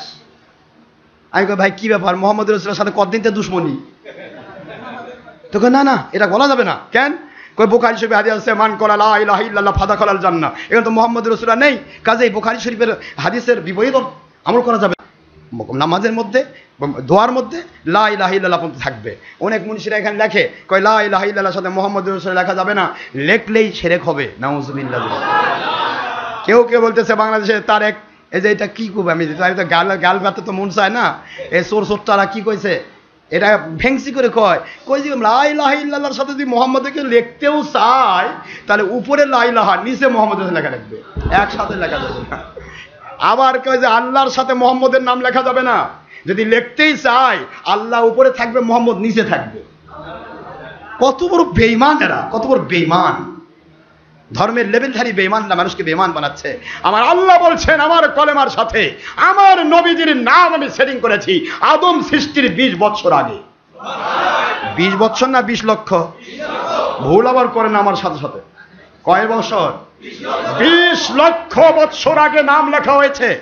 এসেছে মুসনাদে হাকিম সহিহ হাদিসের কিতাব সনদ দারমি মুসান্নাফ ইবনে আবি শাইবা, এবং সেই হাদিসের কিতাব ওই হাদিসের কোরেশন এসেছে আশরাফ আলী থানবীর আপনার নষ্ট তীবের মধ্যে কোরেশন এসেছে। সুবহানাল্লাহ পড়বেন না? বাংলাদেশের শাইখুল হাদিস জাহিদুল হক এবং আপনার বাংলাদেশের কি বলে শামসুল হক ফরিদপুরি, দুইজনের লেখা কিতাব বুখারী সিরাতুন নবী সংকলন 5ম খণ্ড, এখানে স্পষ্ট ওই হাদিস এসেছে আদম সৃষ্টির 20 লক্ষ বছর আগে আখেরি নবীর নাম কলেমার মধ্যে সেটিং হয়েছে। তাহলে আব্বাক যারা ভুলে যায় অথবা দলের স্বার্থে, দুনিয়ার স্বার্থে, ভিক্ষার স্বার্থে যারা আব্বাকে অস্বীকার করে, এরা ভালো সন্তান না বৈধ সন্তান? ওরে বাবা, আর অবৈধ সন্তান তো নবী আল্লাহকে চিনেনি কোনোদিন, নবী চিনবে কেমনে? খালি মাল কামায়, ধান্দাবাজি, কিচ্ছু নেই। এ মুসলমান বোঝার চেষ্টা করুন, আল্লাহ আল্লাহর বন্ধু হুজুর পাক সাল্লাল্লাহু আলাইহি ওয়াসাল্লাম বুঝান আদম আলাইহিস সালাতু ওয়াস সালাম যখনই ওসিলার এইটা করলেন সঙ্গে সঙ্গে আল্লাহ বলেন আদম নবী আপনার দোয়া কবুল করা হলো। আপনার জিন্দেগির সকল আপনার উম্মতের সারা কিয়ামত পর্যন্ত যারা এরকম ভুল করে আমার নবীজির ওসিলা দেবে, নবীজির দরুদ সালাম পড়ে দোয়া করবে, আমি ওয়াদাবদ্ধ হলাম রব্বানা যালামনা আনফুসানা এই দোয়া কবুল করে নিয়ে ওদেরও গুনাহ আমি আল্লাহ মাফ করে দেব। তাহলে 5 লক্ষ কোটি মানুষও যদি দোয়া হয় আর আমার আখিরি নবীর ওসিলা না থাকে তাহলে দোয়া কবুল হবে না। আপনার আব্বা আদম নবীরই কবুল করা হয় না, আপনার কেমনে হবে? কাজে টঙ্গীর ইজতেমায় যে দোয়া হয় আখিরি নবীর ওসিলাও নাই, দরুদও নাই, বরং ওসিলাকে শিরক বলা হয়, দোয়াকে শিরক, নবীর উপর দরুদ সালাম পড়া হয় না। কাজে 5 কোটি লোক যদি দোয়া করে ইজতেমার দোয়া কবুল হতে পারে না। মন খারাপ হচ্ছে আপনাদের না? নাকি দরুদ হয়?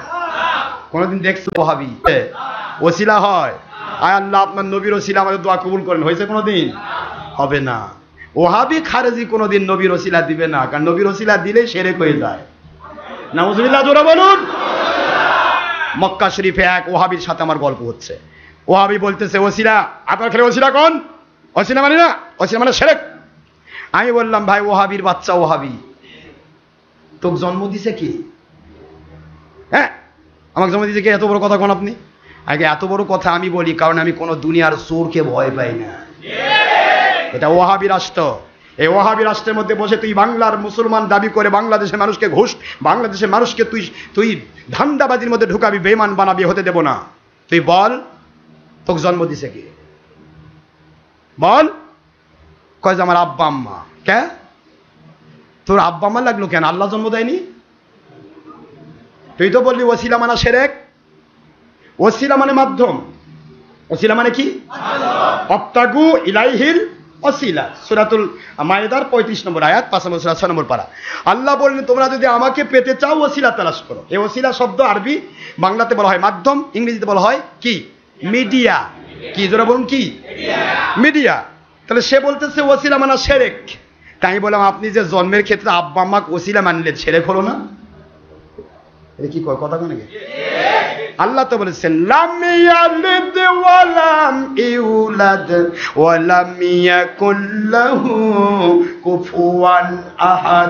রে দুনিয়ার মানুষ, আমি আল্লাহ এমন এক মালিক, আমি জন্ম দেই না কখনো কাউকে, আমাকে কেউ জন্ম দিতে পারে না, পারে না, পারে না। তাহলে ওয়াহাবির বাচ্চারা বললেন ওসিলা মানা শিরক। তাহলে তোকে জন্ম দিল কে? আমার আল্লাহ বুঝাচ্ছেন সন্তান 100% আমি দেই, কিন্তু আমি জন্ম দেই না, জন্ম দেই মা বাবা। মা বাবার ওসিলায়, মা বাবার মিডিয়ায়, মা বাবার মাধ্যম দিয়ে আমি আল্লাহ সন্তান দান করি। আল্লাহু আকবার জোরে বলুন। তাহলে যারা বলে ওসিলা মানা শিরক, তাহলে তার আব্বা আম্মা নাই? আছে? আব্বা আম্মাকে মানলে ওসিলা মানতে হবে। আর যদি ওসিলা মানা শিরক বলে তাহলে বলতে হবে আব্বা আম্মা ছাড়াই হয়েছে, ডাইরেক্ট আল্লাহ দিছে। ডাইরেক্ট আল্লাহ কিছুই দেন না, ডাইরেক্ট আল্লাহ কিছুই দেন না। আল্লাহ দিতে পারেন, 100% আল্লাহর ক্ষমতা আছে, আল্লাহ ডাইরেক্ট দিতে পারেন, কিন্তু দেন না। দুধ দেন গাভীর ওসিলায়।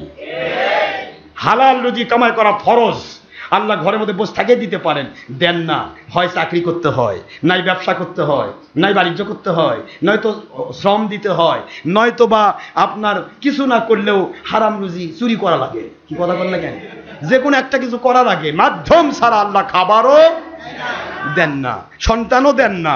কোরআন বুঝি এমনি পাইছে খারেজিরা ওয়াহাবিরা না? কোরআন কি ডাইরেক্ট বাড়িতে দিছিল? ও ভাই খারেজি ওয়াহাবি, তোদের বাড়িতে আমি কোরআন নাজিল করতেছি, এরকম নাকি আল্লাহ? আল্লাহ কয় কোরআন যদি নিতে চাস আমার নবীর ওসিলায় নিতে হবে। কোরআন নাজিলের মিডিয়া আমার আখেরি রাসূল, রহমত নাজিলের মিডিয়া আমার আখেরি রাসূল, বরকত নাজিলের মিডিয়া আমার আখেরি রাসূল, কিয়ামতে জান্নাত পাওয়ার মিডিয়া আমার আখেরি রাসূল মুহাম্মদুর রাসূলুল্লাহ সাল্লাল্লাহু আলাইহি ওয়াসাল্লাম। চিৎকার দিয়ে বলুন সুবহানাল্লাহ। কাজে আখেরি ছাড়া তার ওসিলা ছাড়া আদমের দোয়া কবুল হয়নি। আদম আলাইহিস সালামের মাধ্যমে সারা পৃথিবীর মানুষকে শিখায় দেওয়া হলো, আদম সন্তানরা দোয়া করতে চাইলে আমার আখির নবীর ওসিলা দাও। নামাজ যদি কবুল করতে চাও তাহলে নামাজের মধ্যে আমার নবীর দরুদ পড়ো। রোজা যদি রাখতে চাও নবীর সিস্টেমে রাখো। হজ যদি করতে চাও নবীর সিস্টেমে হজ করো। যাকাত যদি দিতে চাও নবীর সিস্টেমে যাকাত দাও। জানাজা যদি কবুল করে দিতে চাও জানাজার অবশ্যই দ্বিতীয় তাকবীরেই যেন আমার নবীর উপর দরুদ থাকে। জোরে বলুন সুবহানাল্লাহ। যদি দাফন কবুল করতে চাও বিসমিল্লাহি ও আলা, কেন নবী, কেন কবরত রাখতেছেন তখনও নবী? ডাইরেক্ট আল্লাহর নামে বিসমিল্লাহির রহমানির রহিম দিয়ে দিবেন। আমার আল্লাহ বলে হবে না, আমি তোকে কবুল করব না, ও আলা মিল্লাতি রাসূলিল্লাহ পড়লেই আমি কবুল করব। জোরে বলুন সুবহানাল্লাহ। এই জন্য প্রত্যেকটা মুহূর্ত খেয়াল রাখবেন, আখি রসুল পাক সাল্লাল্লাহু আলাইহি ওয়াসাল্লামের ওসিলা ছাড়া দোয়া কবুল হবে না, তার ওসিলা ছাড়া কিছুই কবুল হবে না। কারণ আমরা নামাজের মধ্যে যে দোয়া পড়ি, আমি লাস্টে পড়ি না, ওয়াজাল আখিরা কালামানা ইনদাল মাউত লা ইলাহা ইল্লাল্লাহ, ঠিক আছে না ভুল আছে? মুহাম্মদ রাসূল পড়া যাবে তো? যেই মাত্র মুহাম্মদ রাসূলুল্লাহ পড়বেন সেই মাত্র সাল্লাল্লাহু আলাইহি ওয়াসাল্লাম মুখে চলে আসবে। আগে দরুদ দিয়ে শুরু করেছি দোয়া, লাস্টেও দরুদ দিয়ে শেষ করলাম, দোয়া ইনশাআল্লাহ কবুল হবে। এই জন্যই কালেমাতুত তয়্যিবা পড়া, দোয়ার ভিতরে লা ইলাহা ইল্লাল্লাহ মুহাম্মাদুর রাসূলুল্লাহ পড়ার দুইটা কারণ। একটা হলো যারা কালেমা জানে না তারা এখান থেকে কালেমাটা শুদ্ধ করে নিয়ে সত্যিকারের ঈমানদার হবে। আরেকটা হলো আমার নবীর ওসিলাও হলো, নবীর উপর দুরূদও পড়া হলো, দোয়াও কবুল হলো। বিভিন্ন কারণে এটা করা হয়। মহান আল্লাহ সবাইকে তৌফিক দান করুন। আল্লাহর সন্তুষ্টির উপর আমরা যেন সবাই নবীজির মহব্বতে ইসলাম মানতে পারি। সবাই বলেন আমিন। ও মালাইনা ইল্লাল বালাগুল মুবিন হাদা মা ইনদি মা ইয়ানফা'ু মা ইনদাল্লাহি রাসূলি সাল্লাল্লাহু আলাইহি ওয়াসাল্লাম। সুবহানাকাল্লাহুম্মা ওয়া বিহামদিকা আশহাদু আল্লা ইলাহা ইল্লা আনতা আস্তাগফিরুকা ওয়া আতুবু ইলাইকা। আশুরা মিনাল মুহররম নিয়ে আলোচনা ছিল, আসলে বলা সম্ভব হলো না। তবে আশুরা মিনাল মুহররমের রোজা রাখবেন, রাজি আছেন তো? রোজা রাখার ব্যাপারে হুজুর বলেছেন দুইটি রোজা কমের পক্ষে, এর ব্যাখ্যা আমি কাল সামনে জুমাতে করবো যদি আল্লাহ তৌফিক দেয়। মনে রাখবেন হুজুরের জন্য কমের পক্ষে আমরা দুইটি রোজা করবো আল্লাহর সন্তুষ্টির জন্য। কয়টা রোজা? 9 এবং 10 মনে থাকবে কমের পক্ষে। কারণ 10 তারিখে ইহুদিরা করতো, 10 তারিখে কারা করতো? হুজুর বলেন 10 তারিখও করো 9 তারিখও করো, ইহুদিদের সাথে মিল রাখা যাবে না। এর উপর আলোচনা ইনশাআল্লাহ আগামী জুমাতে হবে। রোজা রাখবেন, আশুরা রোজা রাখলে একটি সুন্নত 100 শহীদের মর্যাদা আদায় হবে। হুজুর বলেছেন মান সামা ইয়াউমে আশুরা আহতাসিবু আলাল্লাহি ইয়াকাফিরা সানাতাল্লাতী ক্বাবলা ওয়াস সানাতাল্লাতী বাদা। হুজুর পাক সাল্লাল্লাহু আলাইহি ওয়াসাল্লাম বলেন আশুরা রোজা যারা রাখবে তাদের পূর্বের 1 বছরের, পরের 1 বছরের, 2 বছরের গুনাহ, অ্যাডভান্স 1 বছর আর মাজি পাস্ট 1 বছর, 2 বছরের গুনাহ আল্লাহ পাক মাফ করে দিবেন। সুবহানাল্লাহ। সুতরাং আমরা আশুরা রোজা রাখবো এবং আশুরার দিনে সচ্ছল খাবার ব্যবস্থা করবেন নিজ পরিবারের জন্য। এটা আমি মিশকাত নিয়ে আসছি, খুলবো আজকে আর সময় হলো না। তো আশুরার দিনে ভালো খাবারের ব্যবস্থা করা, হুজুর বলেছেন সারা বছর আমি আল্লাহ পাক রব্বুল আলামিনের নবী হিসেবে বলতেছি সারা বছর তোমাদের আল্লাহ সচ্ছল জীবিকা দান করবে। সুবহানাল্লাহ। মান ওয়াসাহা আলা ইয়ালিহি ফিন নাফাকাতি ইয়াউমে আশুরা আহতাসিবু, আল্লাহ পাকের হাবিব বলেন আমি এইটুকু বলতে পারি মা ওয়াসাহা আলা ইয়ালিহি, তার পরিবারের জন্য ফিন নাফাকাতি ইয়াউমে আশুরা, ইয়াউমে আশুরার দিন যারা সচ্ছল খাবার সচ্ছল পোশাকের ব্যবস্থা করে, হুজুর বলেন আল্লাহর নবী বলতেছেন ওয়াসা আল্লাহু তাবারাকা ওয়া তাআলা সাইরা সানাতিহি, আল্লাহ পাক গোটা বৎসর তাদেরকে সচ্ছল জীবিকা দান করবেন। মহান আল্লাহ সবাইকে আমল করার তৌফিক দিন, আমিন। এই হাদিস আসছে মিশকাত শরীফে 170 পৃষ্ঠা, আরবি ভলিউম। আমি নিয়ে আসছি, খুলবো, আজকে শুনবো না, আগামী জুমাতে ইনশাআল্লাহ বলা হবে। আমি সময় পাই না, বলতে আমার সময় হয় না, এত বলি। তারপরে দেখেন সময় কত, দেখছেন? আপনার মনে মনে ভাবতেছে হুজুর কি করতেছে এগুলা। আসলে নামাজের টাইম পরবর্তী নামাজের আসরের নামাজের আজানের পূর্ব মুহূর্ত পর্যন্ত কিন্তু নামাজের টাইম, এর মধ্যে মাঝখানের টাইমটা উত্তম, যার কারণে মাঝখানে পড়বো। রাগ করছেন নাকি আপনারা? আল্লাহ আমাদের সবাইকে আল্লাহ সন্তুষ্ট কবুল করবেন, আমিন। আসসালামু আলাইকুম ওয়া রাহমাতুল্লাহি ওয়া বারাকাতুহু।